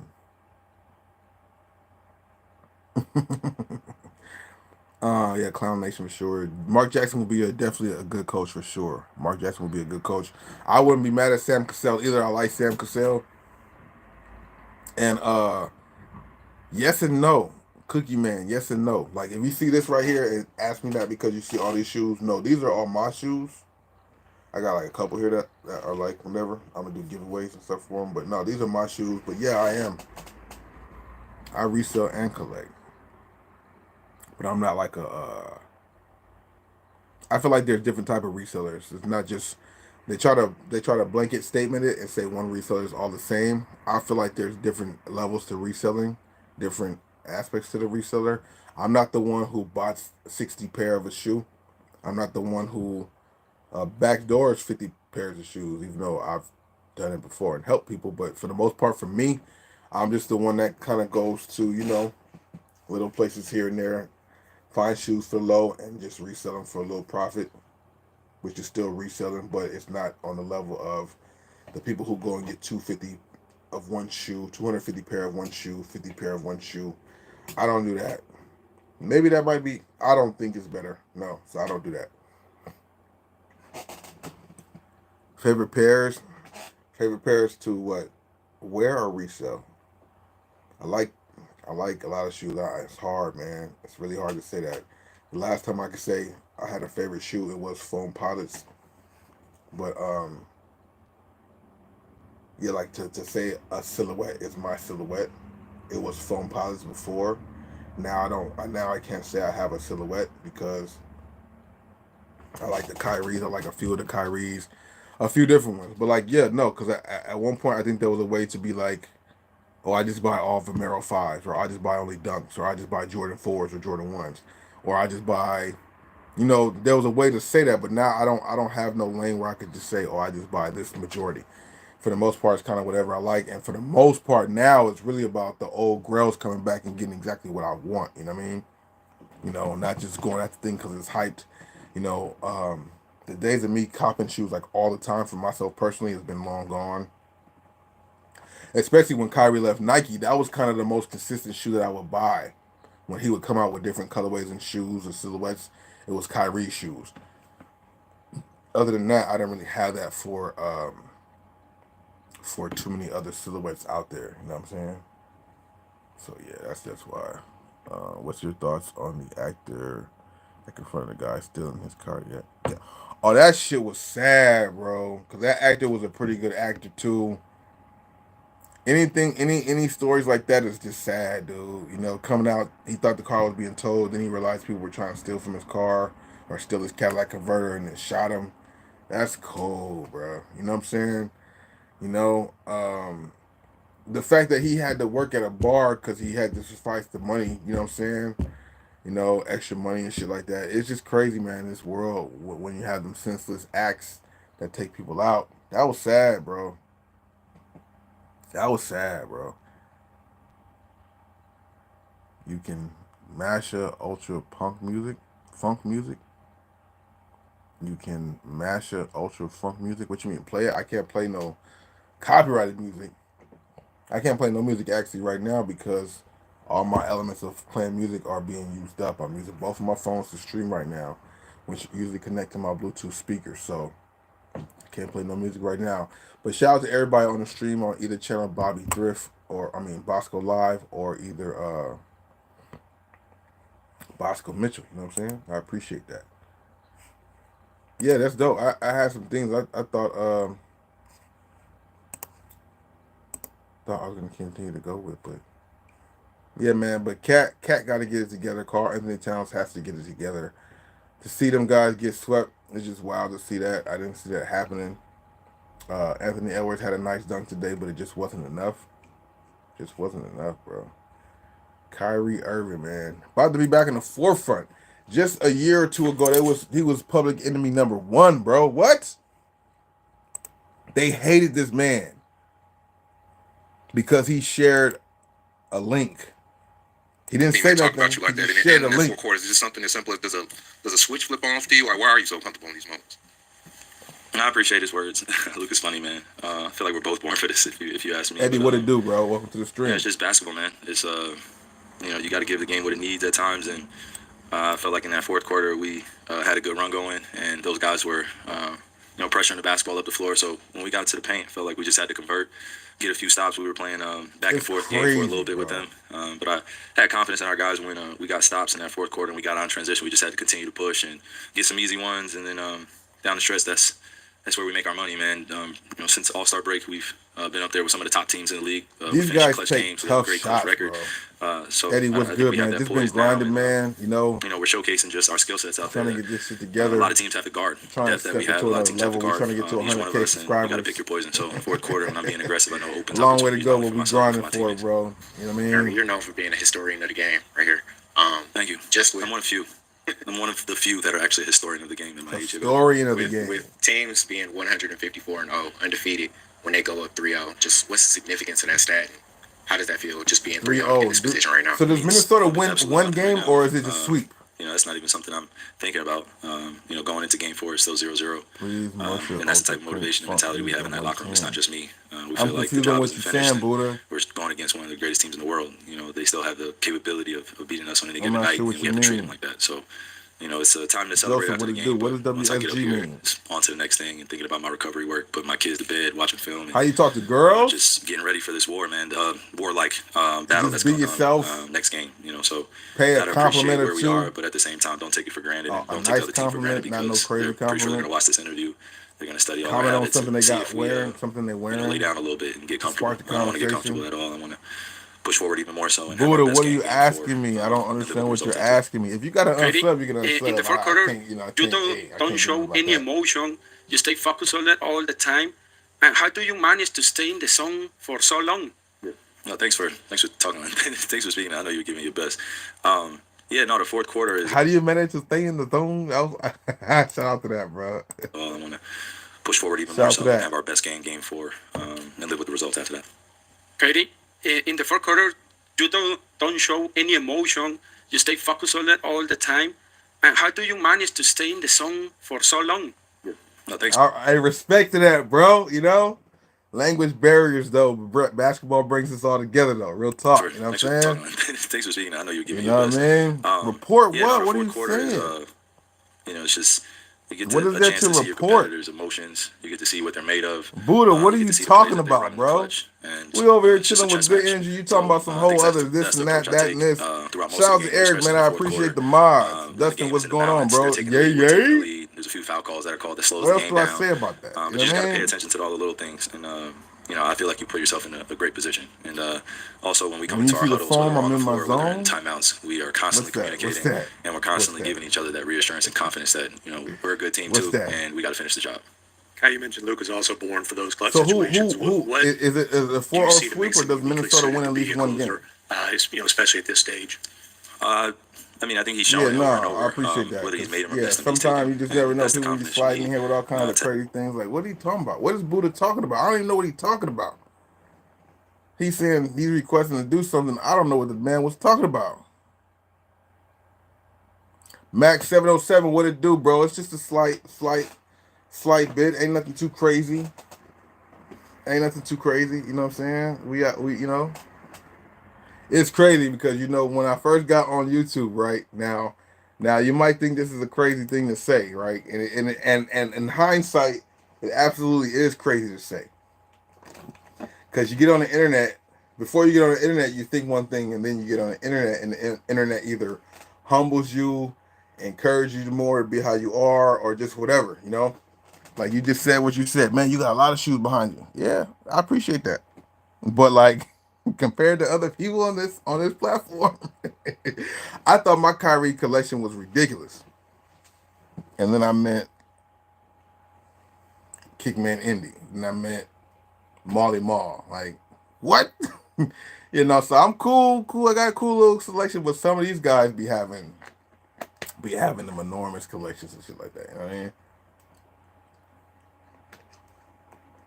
All respect.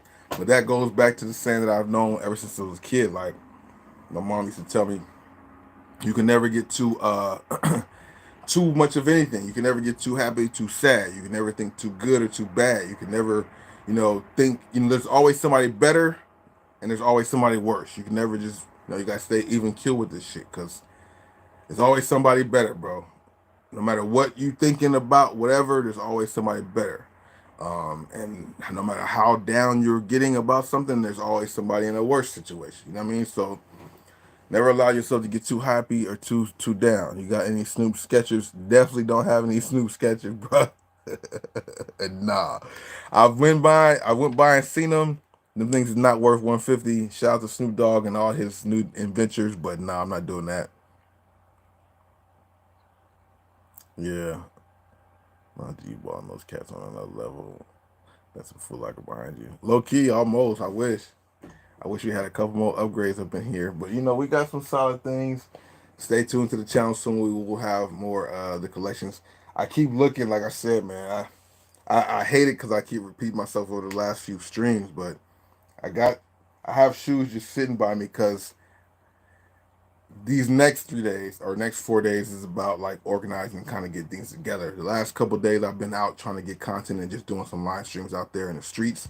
So I didn't really focus on everything, but I did move a lot of shoes in here. So just sitting by me, I do have shoes, but it's not everything. And then I also feel like because I've been doing it the last couple of days, I'm pulling out the same shoes. For example, like I know he don't mind, but we got the homie Eric in here. He's been in my streams the last few days. So if I start pulling out some shoes, I'm gonna be pulling out the same fucking shoes he's seen the last 4 days because these are what's right around me. And somebody like him and others who've been around be like, man, this guy showed the same 4 or 5 shoes. What do you mean got shoes? But it's just be shoes that be right next to me. But I definitely got more. I definitely got more. You know what I mean? What about the SpongeBob crops I found the other day? Would you rock them? The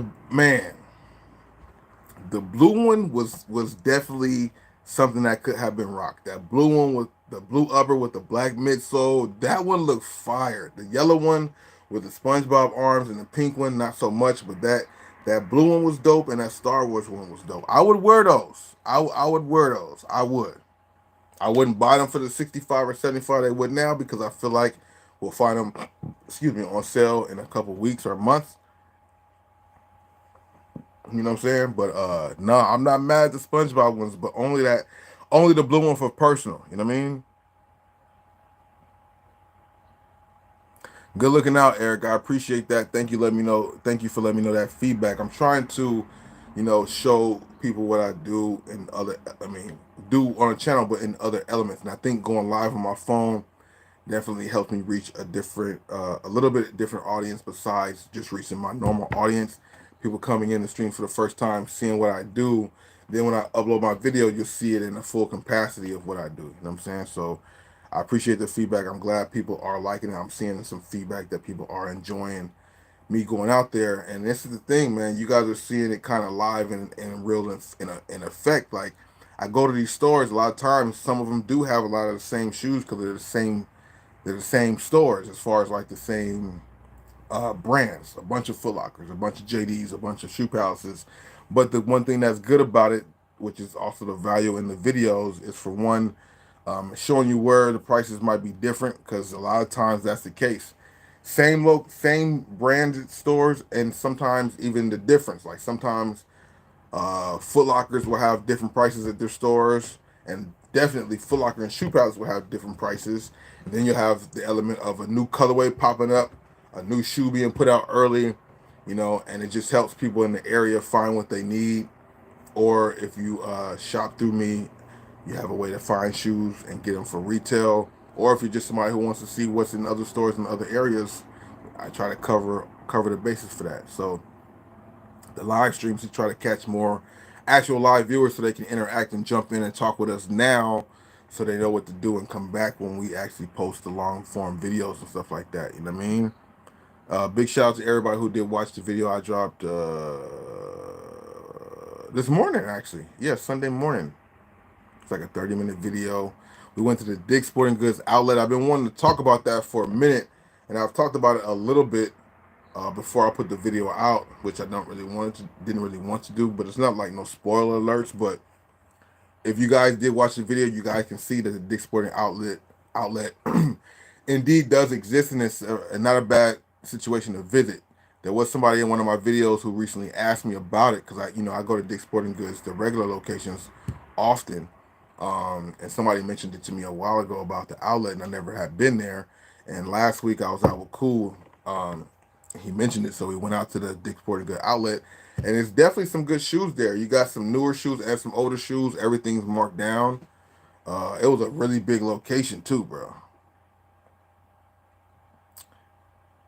What are these people saying? I didn't even see it, so whatever. Good looking out. I'm gonna torch you, huh? Yeah, Dick's Sporting Goods does have awesome shoes. A good selection of shoes from all genres, which is dope. Yeah, you guys gotta come correct, cause we do got the mod. We have mods, but mostly Eric, the mod, he be in here all the time. I have like one or two other people too, but they don't be in here nearly as much as Eric. So big shout out to that. He be holding it down for sure. You guys I don't understand what's going on. We chilling out having cool conversations. People coming in here with wild stuff. I guess, but that's what happens on the internet. I mean, that's just part of the game, bro. But yeah, no, Dick's Sporting Goods is a solid spot to go to. They're starting to catch up and give some things on sale, which is good. More and more of their stuff is being marked down. But I've always been a fan of Dick's Sporting Goods because they have a bigger selection of shoes, and they have I guess that goes into the same thing. A bigger selection, which equals more more options. Like you'll go to Dick's Sporting Goods and see colorways of shoes you won't see in any other spot, and I fuck with that. You know what I'm saying? I like that a lot. One element from my channel, well, not one, but an element that's never changed from my channel, even though the sneaker wave has changed as far as what people are interested in, is the fact of, don't forget what you're gonna say. Looking into other shoes besides just the main stuff. A lot of people who do sneaker content, mainly look just for the main hype stuff, but we've always been about all the shoes, you know what I'm saying? So Dick's Sporting Goods is a perfect store for that, because they show you all the shoes, all different type of shoes, from running to casual to athletic. I'm with that, and the fact that they have colorways you don't get is something that I like, because the stores don't do that. They don't get the team colorways and stuff. And believe it or not, people like team colorways of shoes that are out there. It's not all about the main colorways.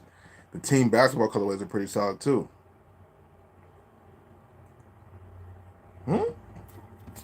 Sucks in Hawaii we have no shoe outlets. What? I don't know if I've ever heard Rams mention that before. Mark 808, that's crazy that you guys don't have no outlets like that. Hopefully at some time that changes, because I'm sure you guys would appreciate outlets like that too. Have your Marshalls ever stepped up and had crazy shoes there? Like last year, we were experiencing some retros popping up. Did you guys get those out there in Hawaii, like at your Rosses and stuff? If you guys didn't have, the outlet thing, did your Rosses get those type of shoes? Wasn't Hoops in Hawaii? Hoops in Hawaii? What you mean? Did I say something?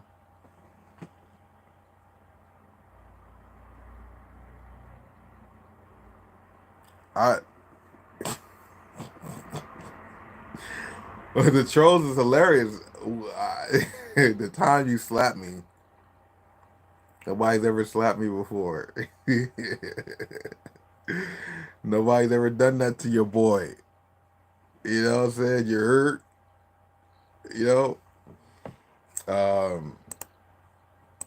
yeah, you know, I guess people, we just all having fun during this holiday season. Ross and Marshalls here don't have anything, bro. That's when I hear that, man. It's disappointing. It sucks, you know. I hear that too, but people tell me that about the shoes also. That's partially why I do the membership and plus I show the shoes because people don't have access to things. It's just crazy how a place like Hawaii, which is pretty popular, you would think that they have um, some selection, either a resale market there or a Marshalls, Ross booming, or even an outlet. You know, but maybe because it is on the island, maybe, you know. I wonder if that will ever change for y'all. Hopefully it does.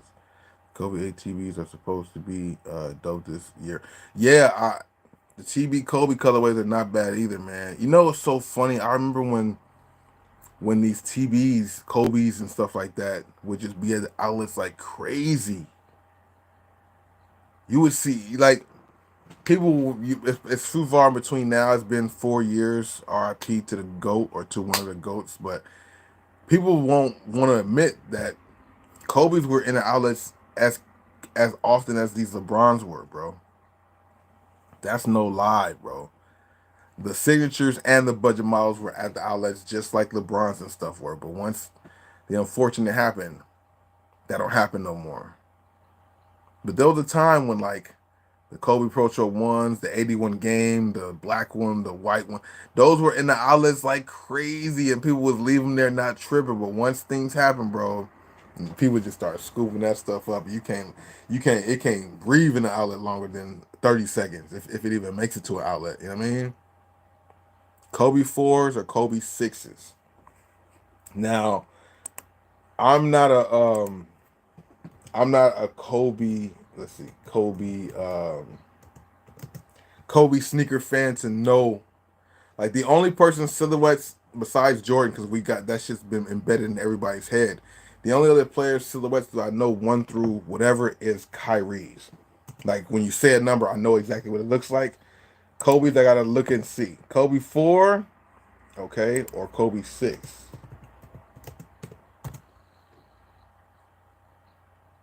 Kobe 4 or Kobe 6. I'm gonna be dead honest with you. Excluding the colorways that came for the shoe, I like the Kobe 4s more than the Kobe 6s, bro. I know we got the GGs, the Grinches, the Bruce Lees. I know we got those. I know Kobe 6s got all that. But of the two silhouettes, man, yeah, I could wholeheartedly, confidently say, looking at the two shoes, the Kobe 6 and the Kobe 4, I like the Kobe 4 silhouette a little better. I don't know why. Something about the way the Kobe 4 sits. I kind of like the 4s better, bro. I like the Kobe 4s better. Damn, I should have never sold that Kobe 4, but it is what it is. I sold it to a good person. I should have never sold that fucking Kobe 4. Fuck! It's the one thing when you sell shoes that you think down the line you should have never sold. I should have never sold my Paranorman foam posits. I should have never sold my Dornbecker foam posits. I should have never sold my Yeezy Nikes. I should have never sold my undefeated Kobe's. No! I should have never did. I should have never did. I should never did. But sometimes, you know, bread, you be needing bread for things, you know? You know? Elizabeth, hi, sweetie. I'm grandma. Am I yours? Cece, you feel my pain? But yeah, I think 4s over the 6s. I see people in the comments kind of feel the same way. I had to honestly look and see which one I'm feeling more. I like the 4s more. For some reason, the 4s is pretty nice. You know what I'm saying? The 4s is pretty handy. You know what I'm saying? Very, very cool looking shoe on the court. I like the way it sits on the court. The 6s ain't bad either, but something about the 4s, I guess not as much going on as the 6s do. You see that back panel on the 4s, it's on the 6s too, but it's not as exaggerated as on the Kobe 6. Yeah, the 4s is dope. And this Kobe 4 what is it called? Daddy's Girl Dad. Nice. Nice materials, nice colorway. I did a video on those today. Definitely a nice shoe. The Philadelphia ones that came out, crazy. So the Desert Camel and the Philadelphia, those were Kobe 4s, but or was the Desert Camel the Kobe 6 also? No, right? So the Venice Beach Kobe 6, Desert Camel Kobe 6, but the Philadelphia was the Kobe 4, if I'm not mistaken, right? And I like the Philadelphia one the most.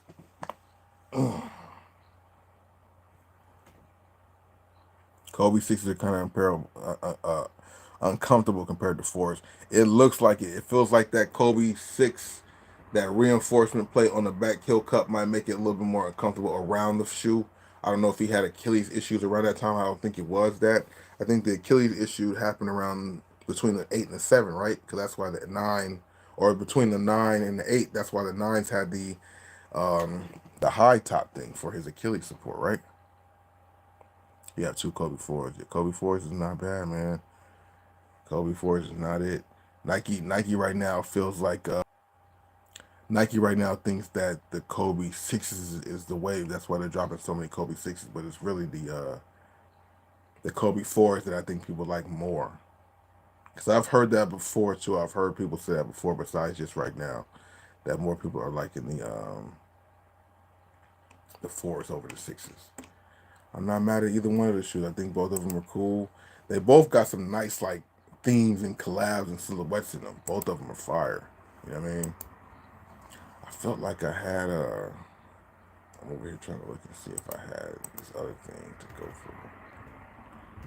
Does one thing too that's kind of different with this, but maybe it will be different in the finals. I feel like this is the first year in a long time that the NBA has kept up with the games being every other day. What I mean by that is, like, I think they've done it before, but I think a couple times within these Eastern Conference, Western Conference rounds, they have a game that it's like 2 days in between the game. But it seems like this year they're doing every game every other day, which is not bad, but it does end the NBA faster. Maybe that'll switch up once it gets to the finals. Maybe so. Maybe so. Maybe so. You know what I'm saying? Maybe that might be the case. I'm trying to see if I have any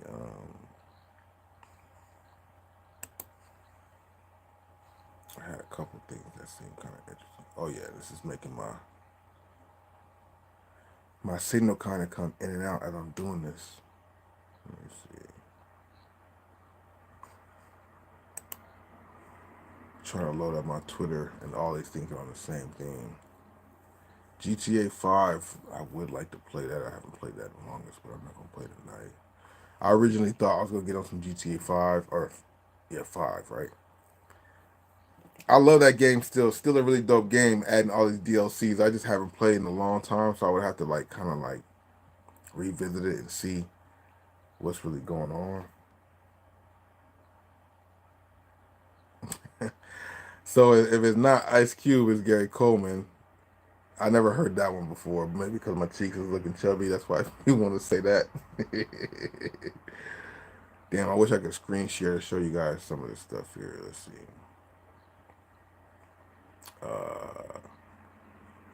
Travis Scott. Shannon Sharp wearing fake Travis Scotts. We talked about that already.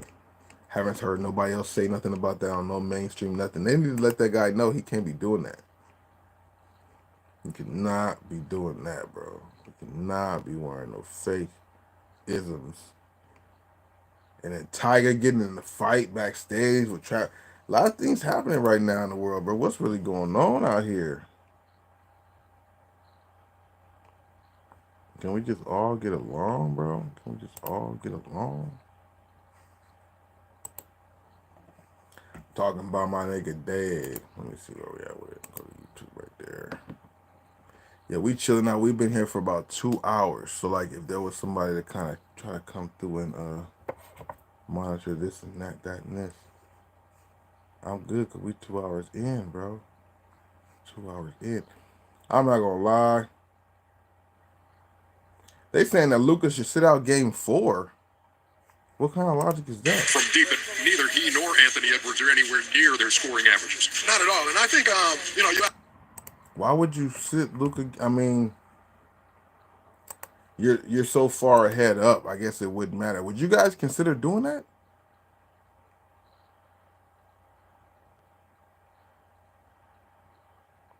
Oh, good looking out. Yeah, and you know,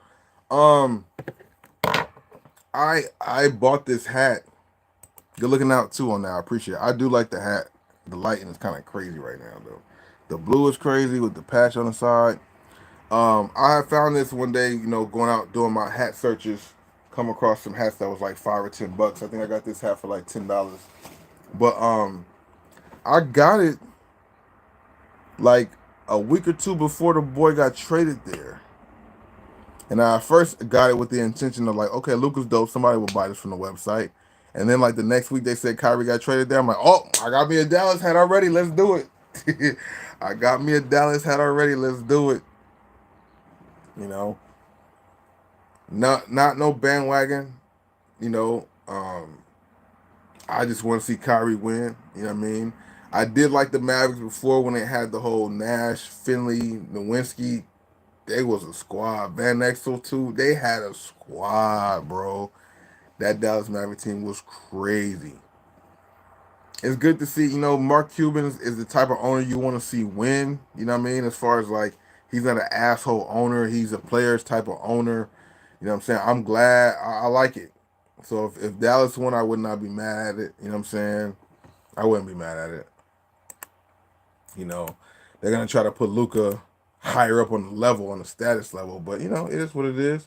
He definitely earning some of it right now, you know? from deep, and neither he nor Anthony Edwards are anywhere near their scoring averages. Not at all. And I think, you asked if what's Minnesota going to do tonight. I think they're going to come out and play balls to the wall. You know, this is a team that's excited to be here. They haven't been here. They're going to come out swinging. However, I think it's less about what Minnesota is doing and more about what Dallas is doing.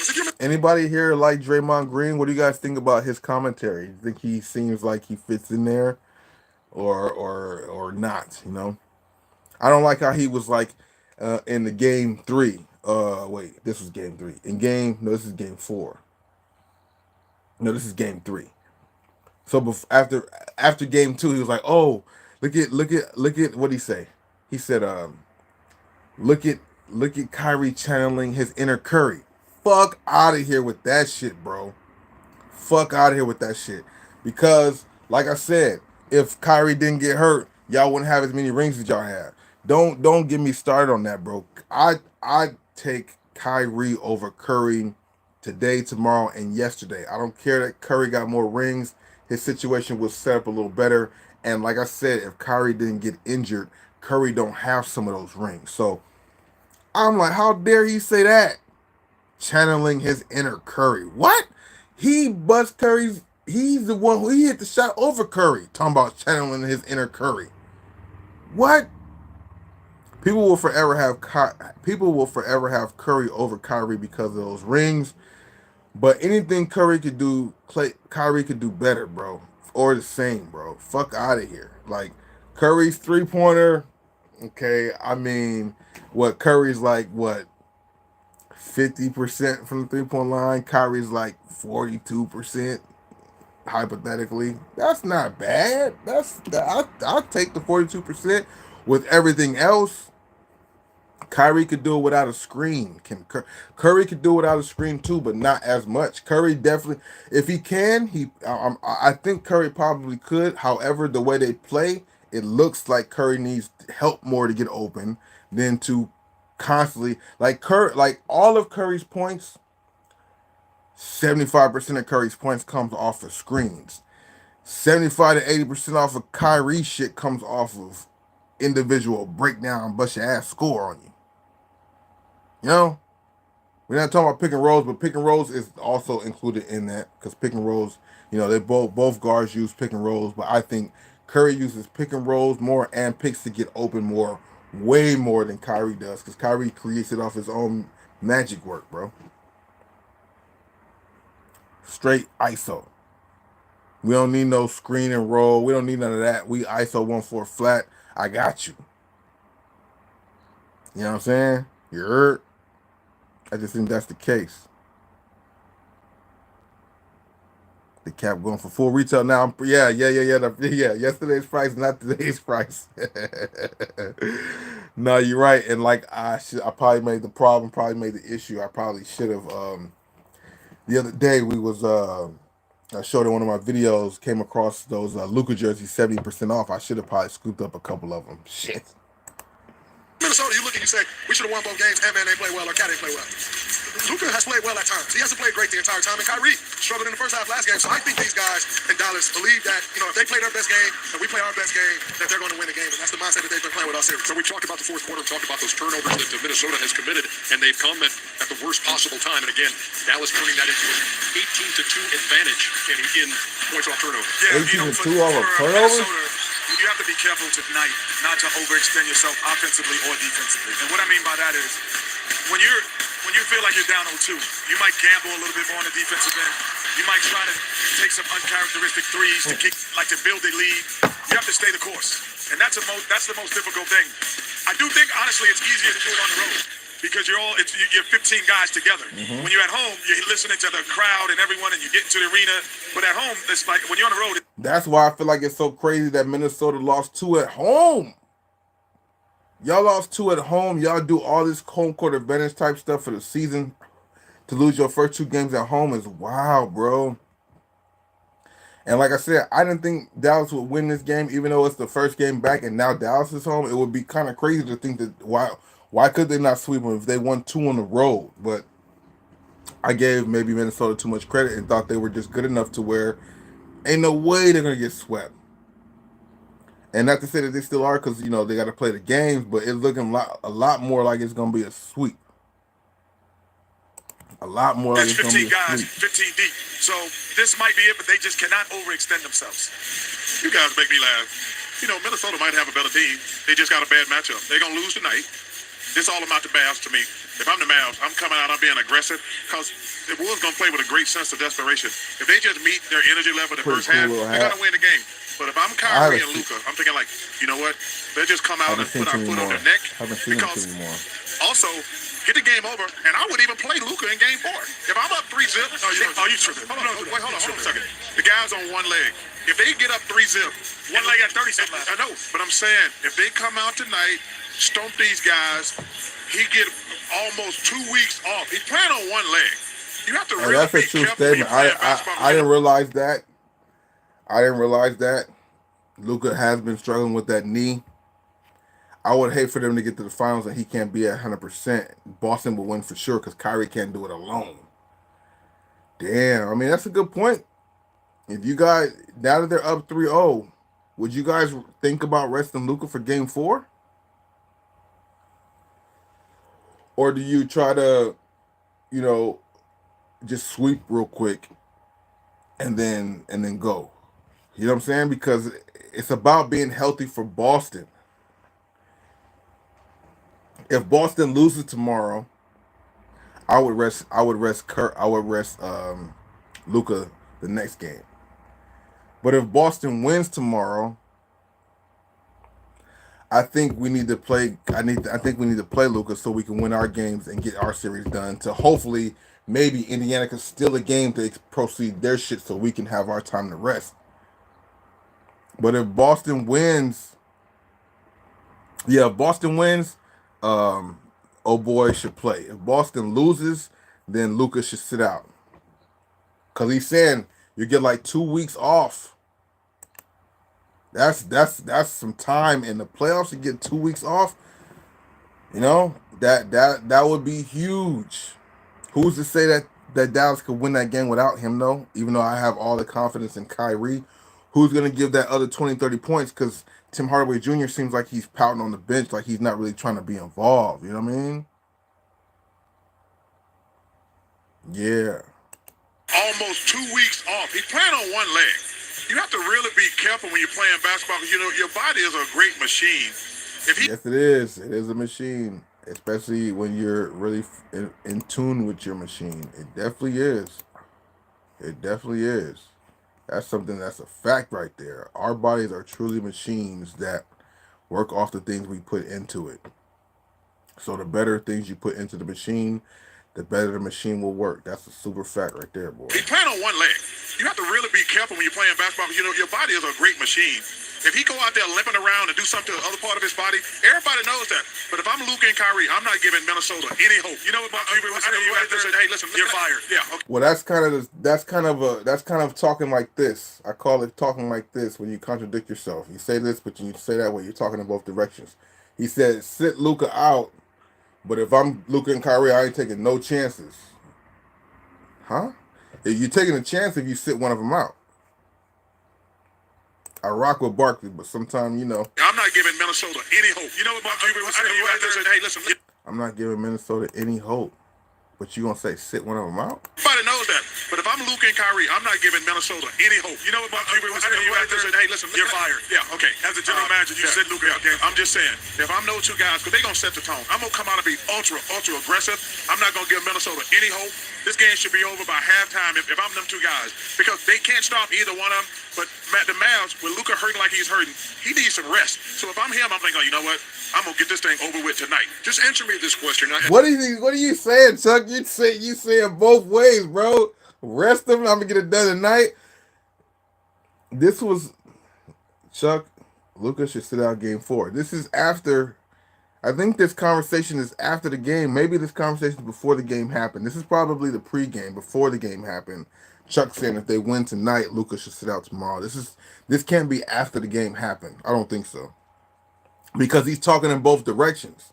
Maybe if he had more to defend of what he's saying, then it wouldn't be, then, you know what I'm saying? But it sounded like he's talking like he don't know the results of something. Like, why would you say sit him out, but then play him hard and don't take no chances? Like, he's confusing me. So I'm going to assume that this conversation was before game 3 and after they won game, yeah. Luka been a one-legged player for sure. He does. That's a fact. That's a fact. But if he went down and couldn't play for a game or two, because one thing we've been seeing a lot in the playoffs this year is a lot of players leaving for a quarter or two and coming back or not coming back. We've seen Halliburton do it last game. We've seen Jalen Brunson do it the other game, leave all of a sudden, let alone people who doing FanDuel and Underdog Fantasy. When you're betting on these players to do over or unders and they play 3 minutes and then out for the rest of the game, that messes up your whole fucking parlay. So I know that shit gotta be mad.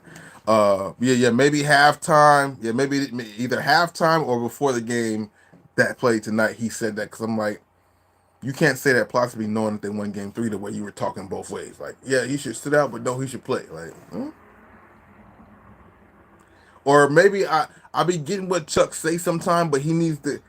I'll be having to clarify in my brain what he means as opposed to him doing. He'll run his conversation into the other one without stopping the first one. Like, he does that shit a lot. And I'm like, he get paid big bucks to do that shit too, but maybe they like it. Maybe that element of it is funny. It is enjoyable how he be doing that. I'm like, they pay this nigga a lot of money and he be doing that. It's like, I guess because it's a part of it. It's part of the entertainment. Because it will have 4 different hot takes in one hot take. It's just like, damn, Chuck, they let y'all rock with that too? Ain't nobody correct you or nothing? That should be funny, man. Yeah, for sure, bro. It's it is a fit. I don't even really. Yeah, it is a fit. I don't even really do the fitteds too much because I be fluctuating the length of my hair and stuff, like letting it grow or not. So that's why I usually like the snapbacks, because no matter how long it is, you know what I mean? Yeah, speaking in parables, that's a fact that Chuck does that shit, boy, and that should be funny. That's part of the allure of that whole thing. It's crazy they're gonna be done after next season, so at least we get one more season of this. I don't know if it's gonna be able to be the same on NBC because those companies, that company is much more of a blue collar, so I don't know if it's gonna allow it to be as funny. All good things come to an end, man. Of course, that's what they say happens, right? You know what I'm saying? And to the TNT whole little crew has been popping for a long time. Always been fun to watch it. I was always entertained by it. It was fun. It was fun because I got a chance to experience it too with actually seeing. I hate to say it like this, so I feel like I'm name dropping, but not trying to. But like to be able to watch it as a fan of them talking about everybody, but then to see them also talk about your peoples, you know what I'm saying? It was dope to see the people you grew up watching talking about people then you didn't know, you know what I'm saying, about their game and how they play, and they're still here going on years afterwards. Like, these guys have been around for a long time, bro. A long ass time, you know? So,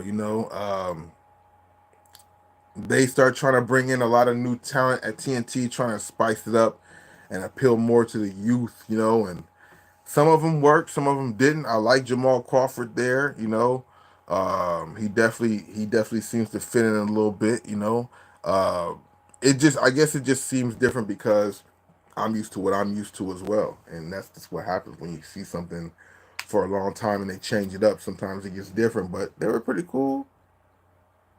They're all going to Shannon Sharp route next year.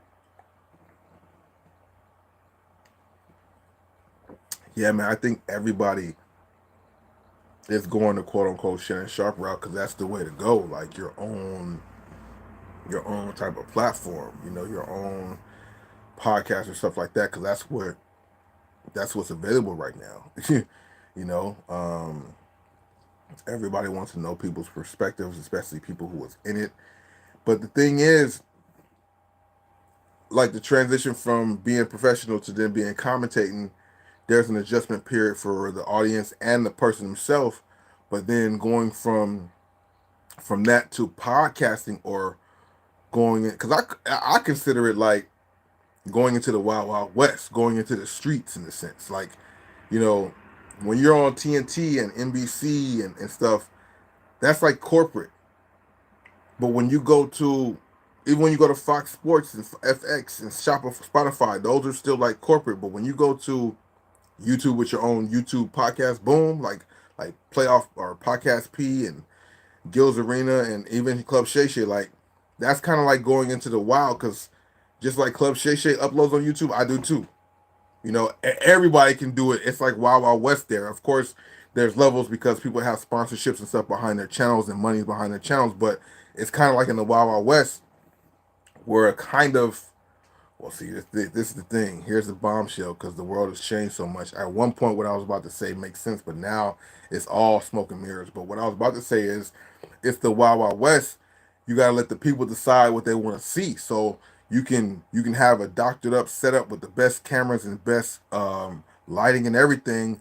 But if nobody watches Club Shay Shay because they don't rock with it, then you could post a video and it only get 200 views because it's the Wild Wild West and it's just, you're in the belly of the beast, you're in the streets now.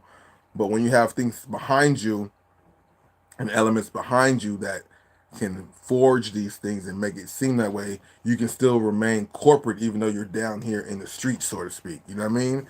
Because before, it would be natural if you went from commentating on ESPN and then all of a sudden came up with your YouTube channel and said, okay, we're going to put out content on YouTube. That would have been more raw and just you post up a video and you would just hope enough people would come and click. But now there's so many bots and people are buying views and comments and likes. There's so much fraudulent stuff going in here.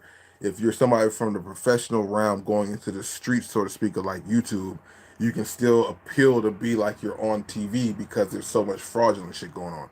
So that kind of waters down what I was saying, but it's still there. It's still kind of the point. Like, you can Vince Carter, even the Vince Carter, like, okay.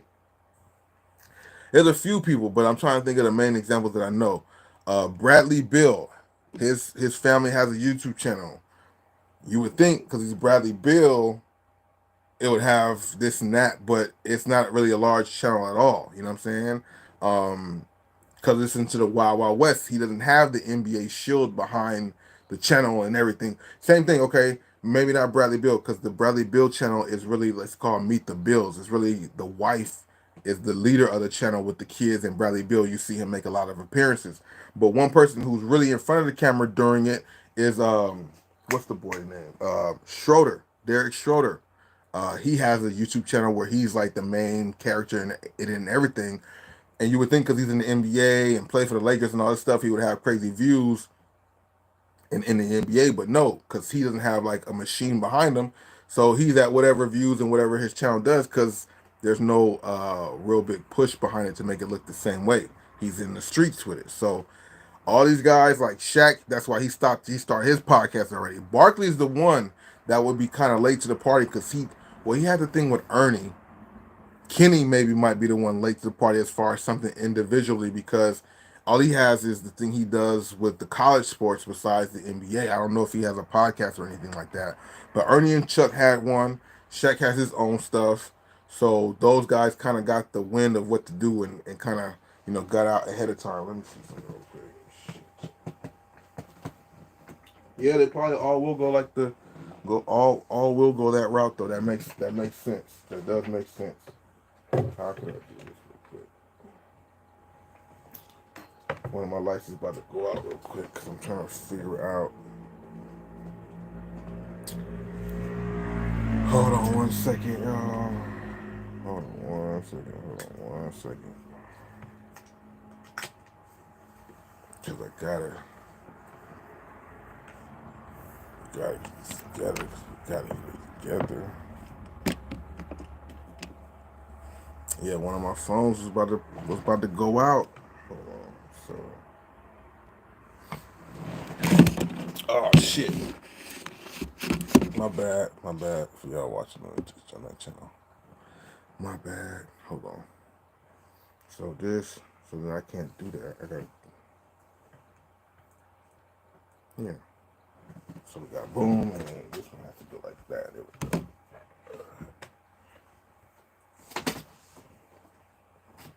Just trying to figure out how I was gonna make this happen. Yeah, here we go.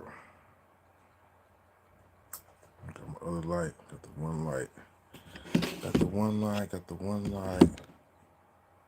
Well, that's just what we're gonna do then. You know what? Because at the end of the day, that's what we're gonna do on what is it? Live therapy. We're about to cut it off. My battery's at 4% over there. We need to let that phone charge. Yeah, that's perfect. Yeah, he's been lately. Who's been lately? What's going on with Ross and Burlington lately? Oh, shit, man. I haven't been to Burlington lately, but I've been by Ross. It's been pretty decent, I've been seeing more in the Discord that there's been some stuff out there, though. Discord definitely been holding it down, showing us that there is some good things out there. In the denim area, for sure, that's where people have been finding a lot of stuff. Denim area. Then you got like the accessories, those Nike golf, the golf club carriers they've been having there, some shit like that. 259. Yeah, that's fire right there. They've been having some stuff. I've been still sticking with the shoes. Last things I really found was those Currys, an unreleased one, and then like another colorway. I sent them into Fight Club. One of them sold already. The other one I still have. Other than that, I haven't really found too many bangers for me. Hopefully this week it should be a little different. I'm curious to see what's gonna be out there. But yeah, I've picked up things more so like the hats. I picked up some hats. I picked up a couple different shoes that actually came out in the retail stores that I'll be putting up on my site. But as far as Ross, I haven't really found anything myself. One thing that I'm looking forward to finding, though, that people have posted was those Jordan 13 UNCs. The Jordan 13 UNC has been popping up at Ross lately. So that would be good to find a flip or for personal. Like if I find a size 13, I might have to keep that size 13. I mean, usually the retros have been coming in like 15, 16s, and 17s, but there has been people to find like the legit sizes like a 10 or a 12, even a 13 too, for sure. Here's a question I got for y'all. Because there's so many trends on YouTube. There's so many trends on Twitch. Twitch has some funny rules out there that I see people like and don't like. I hear that Twitch, lets people get away with certain things and don't let other people get away with things. And I just hear that, you know, that's a lot. That happens a lot. You had the whole time when they would let girls on Twitch be in the tub doing streams, kind of wild, you know. They let girls be on there who play video games or whatever, but their cleavage is out, you know, or not out, but like very, you know, protruding or showing. So YouTube now has something new on their stuff, and it's kind of crazy. Have you guys heard about the new trend on YouTube? And it's that time again because we're getting around the summertime. We're still kind of in spring, heading into summer. The garments that people wear, the women, the men, everybody, we all start to wear different clothing, from overcoats and sweaters to, you know, shorts and shirts and stuff like that. Have you guys seen the new try-on hauls that's on YouTube? They have these new, what is it? There's a see-through lingerie try-on haul, and there's a wet versus dry try-on haul. What is going on here? What is going on? I think that's kind of crazy. I'm not condemning nothing or nothing, nobody, anything. I'm just saying something that I've noticed and seen on YouTube. You have women out there who will wear see-through shirts and like talk about them. Oh, this is made out of cotton and it has this type of collar, but it's completely see-through. It's like YouTube. It's like, I don't want to say that because one thing about the algorithm, it does pick up the words you're saying in the order you use them. So I'm not saying nothing bad about the platform. YouTube is a great platform. I just think, you know, the internet, even though YouTube is the internet, they always say the internet's undefeated. The internet will always find a loophole. So because it is a layer of clothing, it isn't garment, it's technically clothing, even though when you look at it, you'll know what I'm talking about. Like, it's like, how is this on YouTube? But it's on YouTube. Has anybody else seen that? It's crazy. Those two new trends on YouTube is just crazy. It came to my brain because I'm like, you know what? I'm being flat out honest with y'all. We over here on Bossco Mitchell, but I do have Bossco Live Therapy, which I was just streaming on. That's more my reaction, kind of like reality or reaction, and like more of like my therapy. Like, I kind of talk about more things than just basketball and shoes over there. It's about whatever I'm on my mind or whatever I'm thinking about or seeing. So I'm like, hey, if they allowing this new content on the platform, I'm gonna react to it. So I reacted to a video, and it's up on the other channel. I just reacted to one of them because I'm like, oh, so this is how we're doing it. So I'm gonna do it the same way. So I reacted in the same way they made the content. It's very professional. It's not salacious at all. It's not ratchet or raunchy or anything crazy. It's talking and it's crazy. I want to play ball. I want to play ball too. I want to see how it works. So I'm curious to see what happens. I mean, it's getting a little viewership. They age restricted it. I guess that's what they do. That's fine on that channel. That's cool. But it's just crazy, bro. He said sipping at full effect 2024. Ain't nobody sipping in full effect at all. If you talk about me, I just thought it was interesting that shit is on the channel. Me and my girl was talking about, like, what, like, it's just the things that they are allowing that's starting to be on here is crazy. I'm pretty sure there's a lot of people in the comments simping like, baby, I'll fly you out, baby, what you want, baby, let me send you a super chat.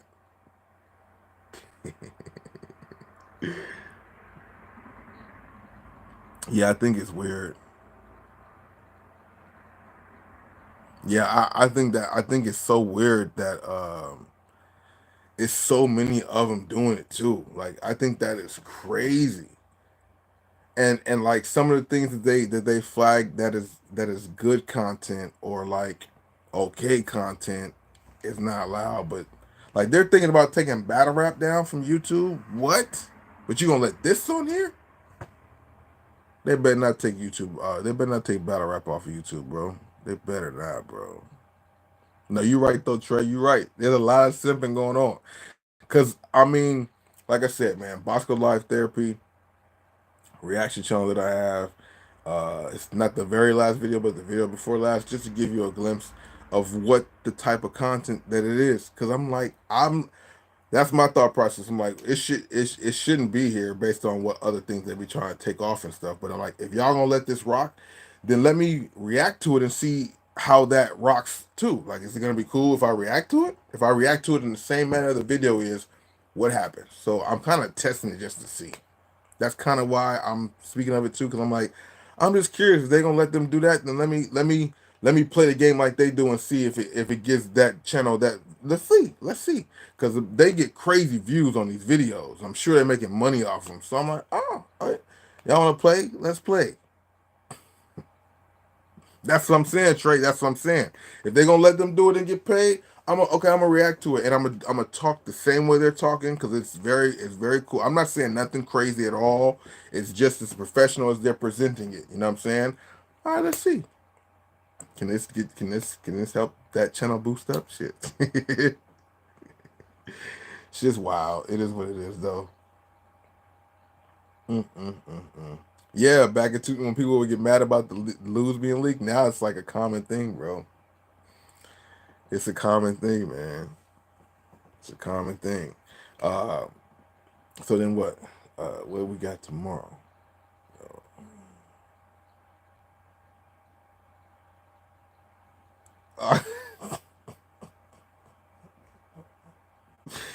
This guy Hubert is hilarious.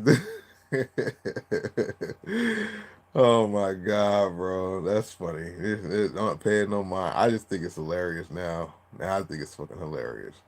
Um, but yeah, so it does. So Indiana's game is tomorrow, right? Because they're doing everybody playing every other day. Tomorrow, Indiana, can they squeeze out a game, or are they about to get swept? And man, I honestly feel like LeBron is not leaving. I honestly feel like, okay, I'm gonna tell you what I think is gonna happen. I'll tell you what I want to happen. I'll tell you what I want to happen first. No, because I don't know. I think he is just becoming a free agent to make the Lakers more determined to make some solid moves to keep him there. He's about to be in year 22 or some shit. He has no more time to rebuild or be part of a team that is going to be there in a year or two. He needs win now teams. And one thing that I'm going to say is I need to see a time when LeBron can be able to sit out a quarter and the team wins. Like, the team can do fine without him on the court, or well enough without him on the court. I want to see that for him and just in general. You know what I mean?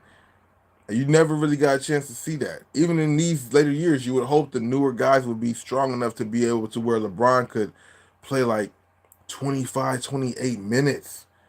And it's fine because they winning and doing well.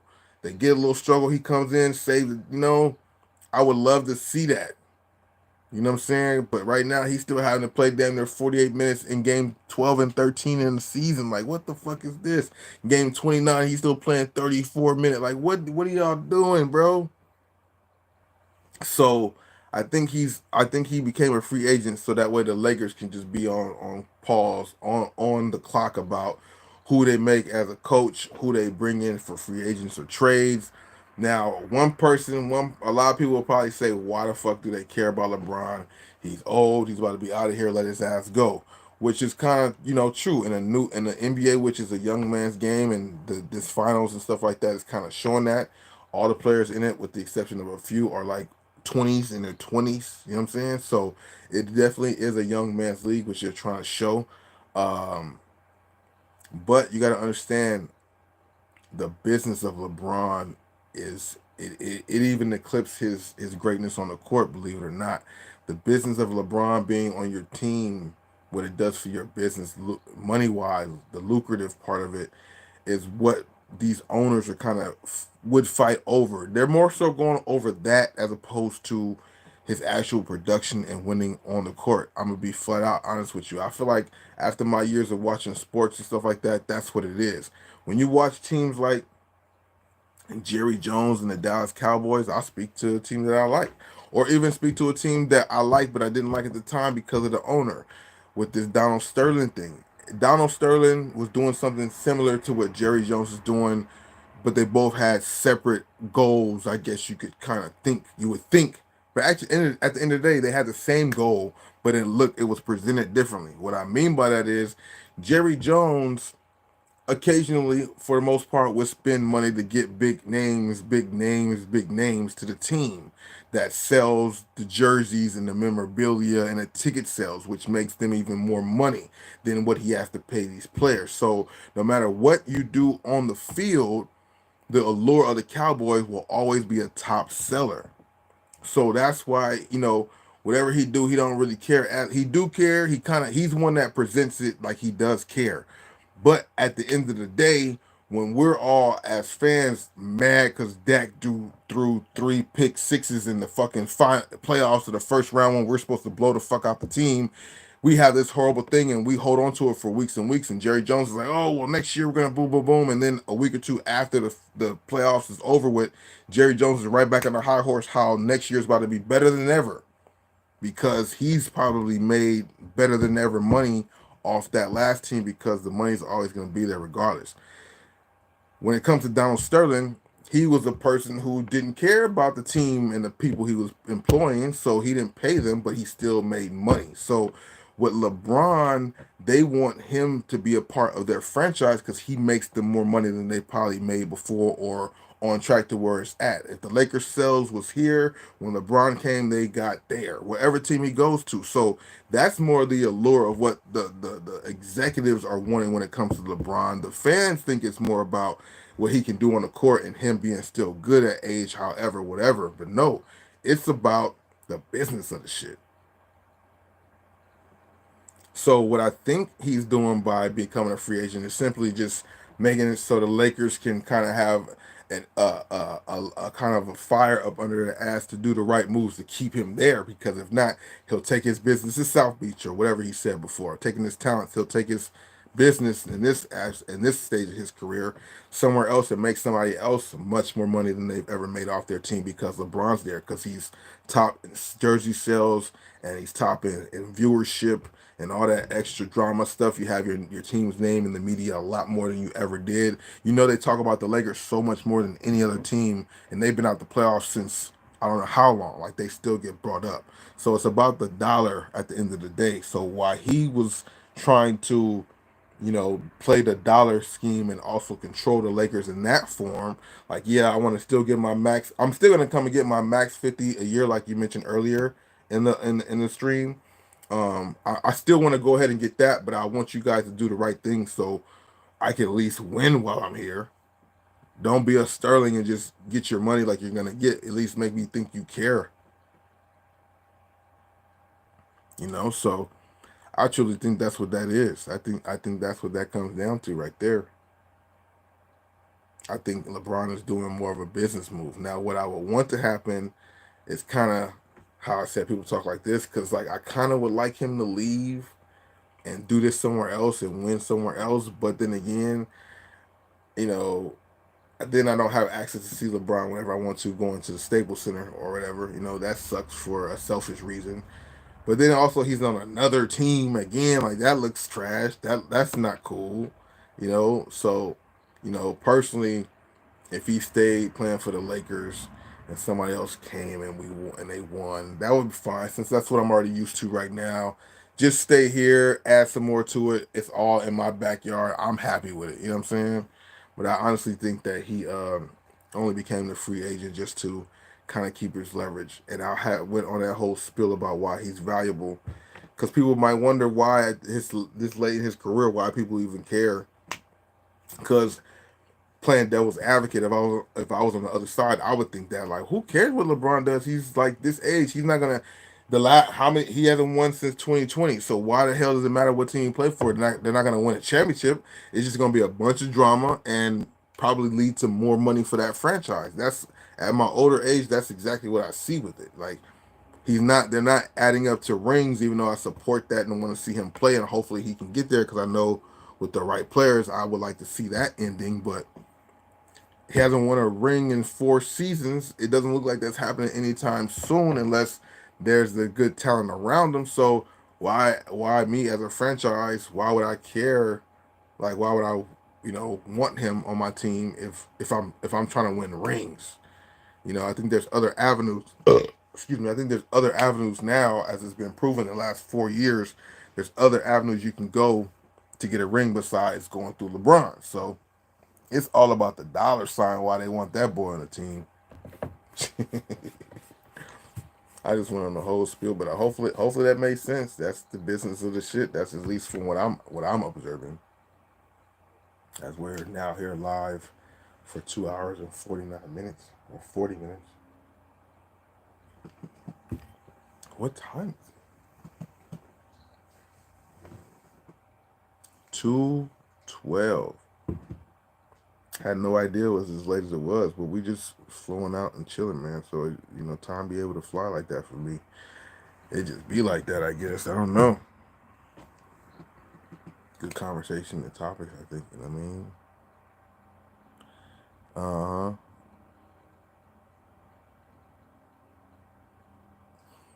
Yeah.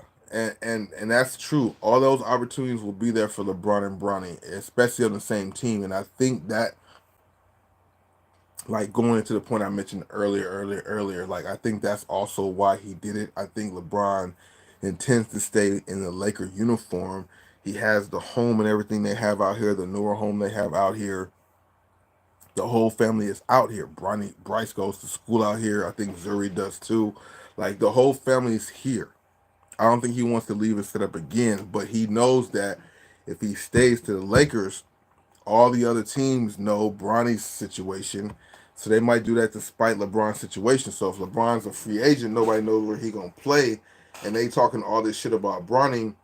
Bronny's not guaranteed to go to no team right now at all, at all. A lot of people are saying he going to the G League or he gonna be on a 2-way contract or whatever. So yeah, good. Let's keep that narrative out there. I'm a free agent, so nobody knows where I'm gonna play at. So nobody's just gonna grab Bronny just to spite the Lakers because LeBron's a free agent right now. He might not come back. I think that's a chess move that's being made right here. I think he's coming back to the Lakers. He plans on it. The Lakers are set on getting Bronny to come and play. I think that whole situation is set, but they're doing a chess move by, he's a free agent. That's why he said the boy Rich Paul was smart. They smart. Rich Paul in his little conversation was like, the Lakers' first priority should be AD, not LeBron. Like, yeah, throw all that out there. Because we trying to run this play to get Bronny over to LA.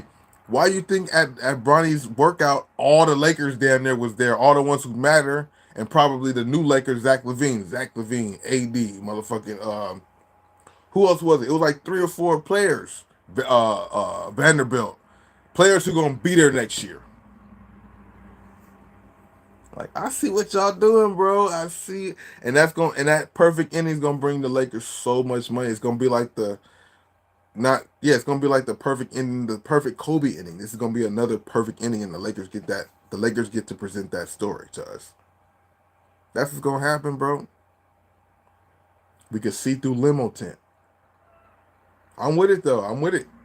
I would like to see that. I'm not mad at that storyline. You know what I'm saying? That's a nice little storyline, Bring a lot of money.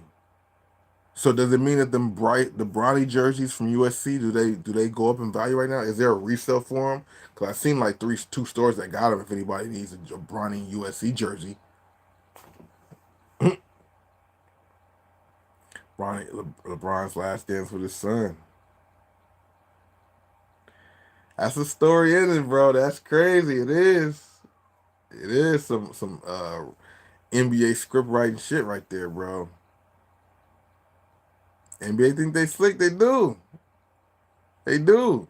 Just like they thought it was slick when they let LeBron and I'm about to say J. Cole. LeBron and JJ have a podcast just to let the world know JJ knows what he's talking about. This is going to be your next Laker coach. Like, fuck out of here. We know what's going on, bro. We know what's going on.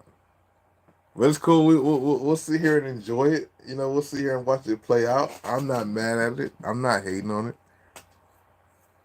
Like I said, man, I just want to see the boy get one more. We need at least 5. He don't got to catch MJ with the 6, but at least the 5. The 5 solidifies number 2. Fuck it. That's fine.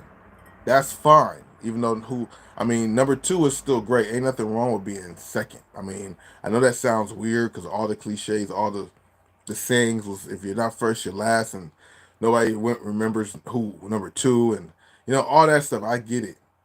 But on a Mount Rushmore greatest of all time stuff, Jordan, it would be because if he's tied with, I'm gonna tell you how my brain thinks. It's LeBron. I mean, it's Jordan, Kobe, LeBron by titles.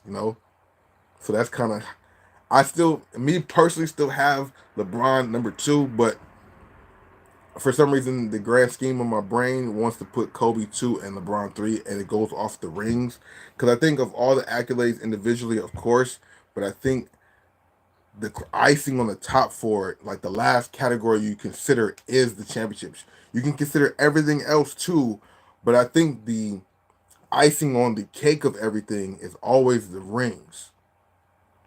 Even though there's great players who don't have any rings, I think when it's all said and down from my debates, when it comes to accolades and everything, the ending argument, everybody can lay out all their stats and all their accomplishments that they want to, but they have to save their finals to the end, and then that's the solidifying thing. Even though that sounds weird because if your accolades are so much bigger and the only thing this one person has is the titles, that's why it's so lopsided. That's why it's a great debate with LeBron and Jordan. But in my opinion, if LeBron gets 5, I can confidently have him, at 1, confidently. Even if he has 5 and not 6, because people would then say he played so many times and only has 5, but yet he played in the finals more times than anybody in the top 3 category, and you don't win them all because it's not an individual sport; it's a team sport. So boom, there's only one finals he lost where it was his fault. Other than that, it's a team sport.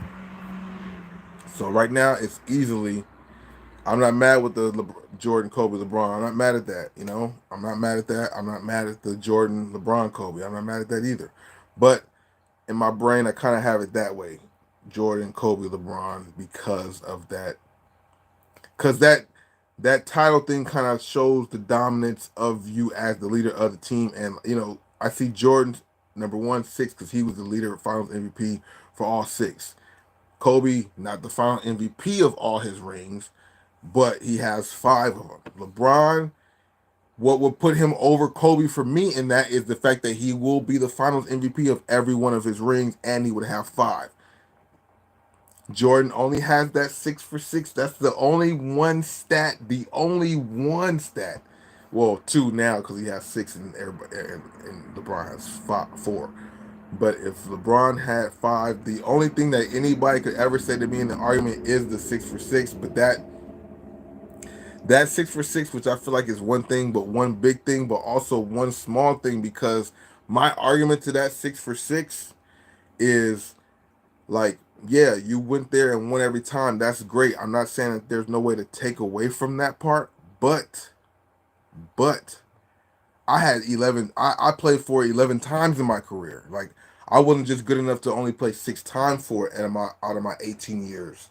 Out of my 20 years, I played for the finals at least 10 times. Like, that means my teams and my effort on my teams was that much greater for that much longer. Don't it add up that way for nobody? No? Like that logic right there of I've had more attempts to playing for the trophy than you have. Same amount of years, a lot of years, but I've had more times to fight for the top. Yeah, every time you got there, you never lost, but you played 18 seasons, 19 seasons, and only played for it 6 times. I played 23 seasons and played for a chance to win a title 11, 12 times. That sounds like a more dominant fucking career. Because you can't win all the titles every time. It's a team fucking sport. And if you want to have a time where you blame it on somebody, there's one time you can blame it on him, and that's 2011. You can't blame the sweep on him. He's a young guy leading these team players to the championship against a well-oiled machine in the Spurs.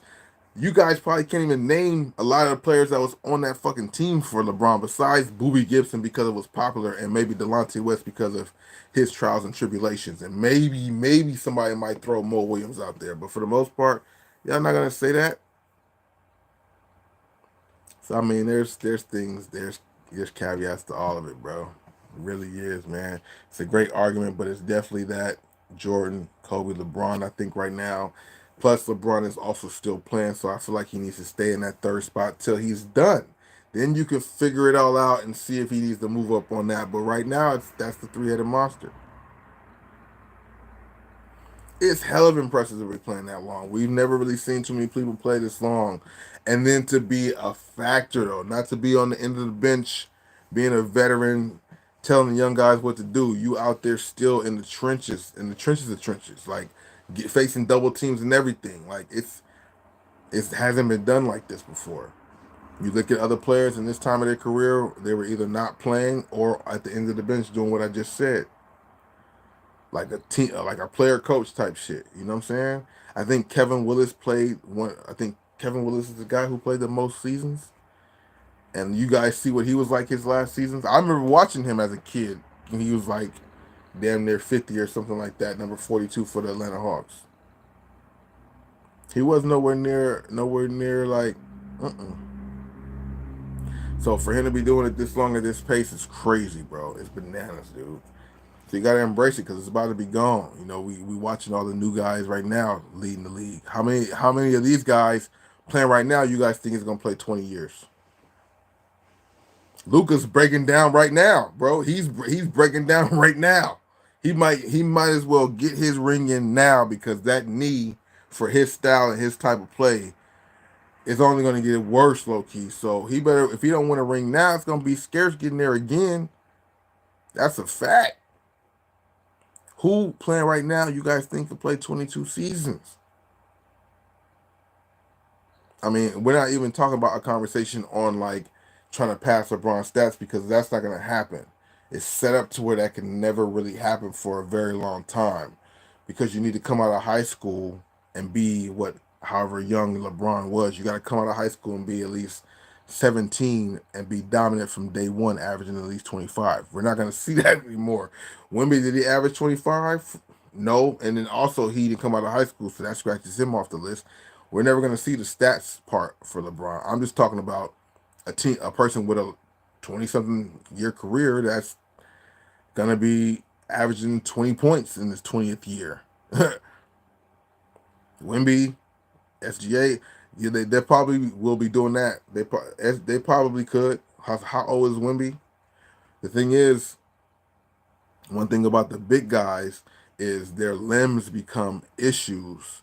That's the one thing about Wemby. You know, it's all this promise and upside. Unless he's really the alien, like literally the alien that people try to mimic and say he is. His knees, boy. After 3-4 years in this situation, what's gonna happen? You know, the medicine is much better than it's been since Sean Bradley was in the league. But since we had somebody like that long and that long in the league, their limbs don't hold up, and the first things to go are their knees. He's slim, luckily, and agile, so that might help.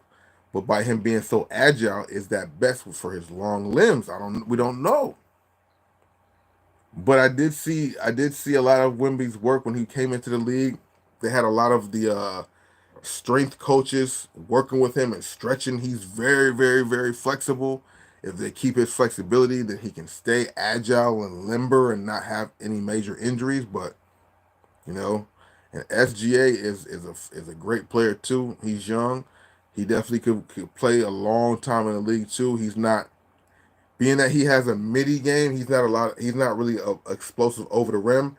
His career could last a long time because he's not one that's gonna run through his knees like that. You know what I'm saying? He's not gonna run through his knees like that. Them knees is so crucial, man. Hopefully Lonzo Ball can, not Lonzo, but Lonzo. Hopefully he can actually bounce back. He's trying to come back from this whole thing right now. Hopefully he can, because You know, his knees were fried for a long time, man. That stuff is no joke. That stuff is no joke. The king of longevity, not the GOAT. That's Jordan. Hey, I can dig it. I can dig it. Ain't nothing wrong with that.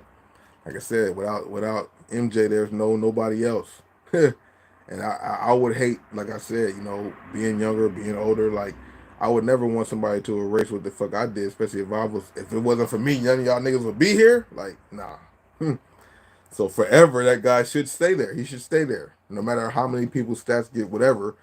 Without me, it's not that. Because once you pass him up and it's official, like a nation, the consensus passes that person up, they just kind of fade on off to the, you know what I mean? So I think Jordan should always forever stay there. Because without him, there's no 2 or 3 at all. At all. Because arguably in the current list right now, 2 is a spitting image of 1, and 3 is a combination of 1 and 4. Magic and LeBron. I mean, Magic and Jordan.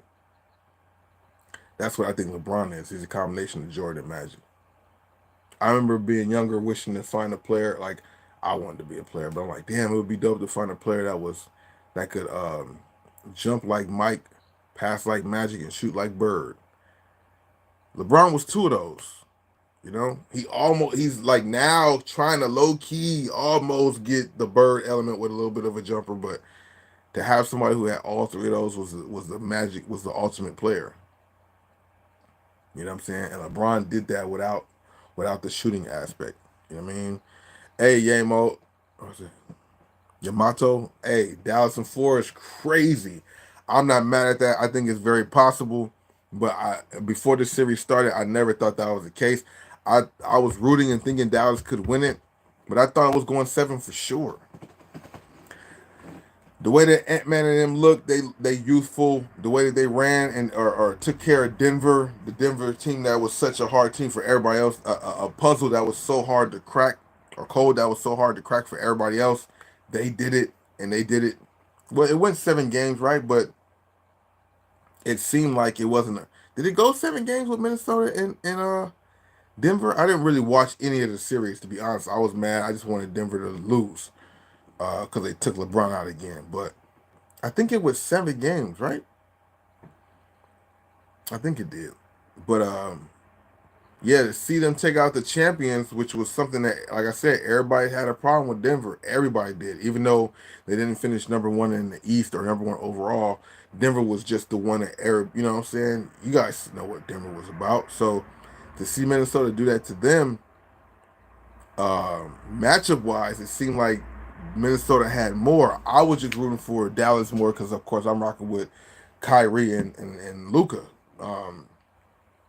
As far as liking to watch them playing stuff, I thought Minnesota would have won this in 7, and it would just have been a great series. But Minnesota would have went on because they have a lot more elements that seem like it would have stood out. But Dallas, the playoffs is about matchups, and Dallas found the matchups they like that are favorable to them, and they're exploiting the fuck out of them. Usually, you have matchups that you find out are favorable, but you can't exploit them as much as you want to. Dallas is able to exploit them each and every play, bro. It seems like every play because they're pressing up on the defense. They're double teaming Kyrie and Luka, mainly Kyrie, because they know if he gets loose, it's a wrap. So Luka's a little bit more subtle. So when Luka's cooking, you still feel like you're in it. But if Kyrie gets loose too, you know it's over with. So they're blitzing Kyrie on the double team, and he's stretching them all the way out, bringing them out. So then the swing is wide open threes in the corner. That's at least what happened today.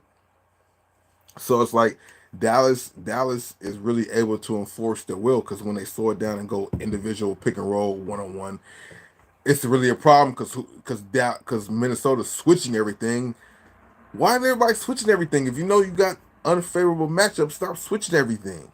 Force around them damn screens. Go under, you can't go under a screen with Kyrie and Luka though, but I remember one time when you can go under a screen and it was still a contested shot. Like either the person who got screened could still somehow contest it, or the person who's guarding the person screening would contest the shot still.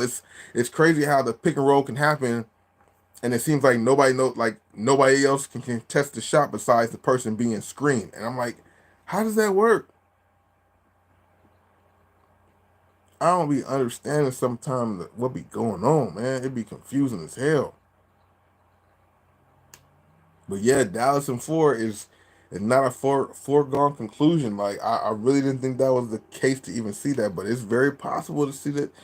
And Ant-Man, man, that's crazy, bro. How y'all get swept? It hasn't happened yet, but how y'all get swept? And one thing that I'm tired of seeing, even though it's a true stat, but it happened in the Lakers series and Denver series. It's happening in the Dallas series, where the other team has the lead the majority of the time of the games, but still lose the games. Like that is a mindfuck stat right there. Like how y'all leading 80% of the time but lose the games? Like that's crazy. I've never seen that. I've been watching basketball a long time, but I have not seen every single playoff series they ever have happen. I don't remember the last time besides these two series where one team led the majority of the time in the series but lost all the games. I've never fucking seen that before, bro. And I'm cussing because I just never seen that before. And especially the way the Lakers, how much they dominated being above, how much they dominated being ahead of Denver in those games for them to lose. And then it's the same thing here. Minnesota's leading the game the majority, like in charge of the games the majority of the time, but like Dallas just strikes right when it's time and need to win. As a player and as a fan or something like that, that's got to be one of the most frustrating things ever. Like that don't make no sense. How are we beating them the whole game, but we lose every game? Beating them by the Laker Denver series was some crazy frustrating stuff as a fan. Like up by 20 points, lose by 2. Lose by a game winner. Like, god dang, boy, what are y'all doing out there? What's going on in the world? You heard? Good stuff, man. Crazy stuff going on. Shout out to everybody here in the chat. I appreciate that. Hey, man, hit the like button if y'all haven't done so for however long you're here for. Just hit the like button. That helps out. It shoots it out to more people. Let them know to come through the live stream too and chop it up with us. You guys can check out the channel. A lot of good content uploaded on here very often. I got a video I dropped this morning. Well, not this morning, but yesterday in the morning. Going to Dick's Sporting Goods Outlet and a few other things there too. Some pretty solid stuff, man.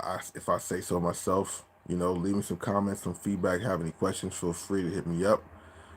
We've been rocking for about 3 hours. I could continue to go, but I want to get back on here live and go again. So I'm about to end the stream. I'll see y'all tomorrow. Deuces.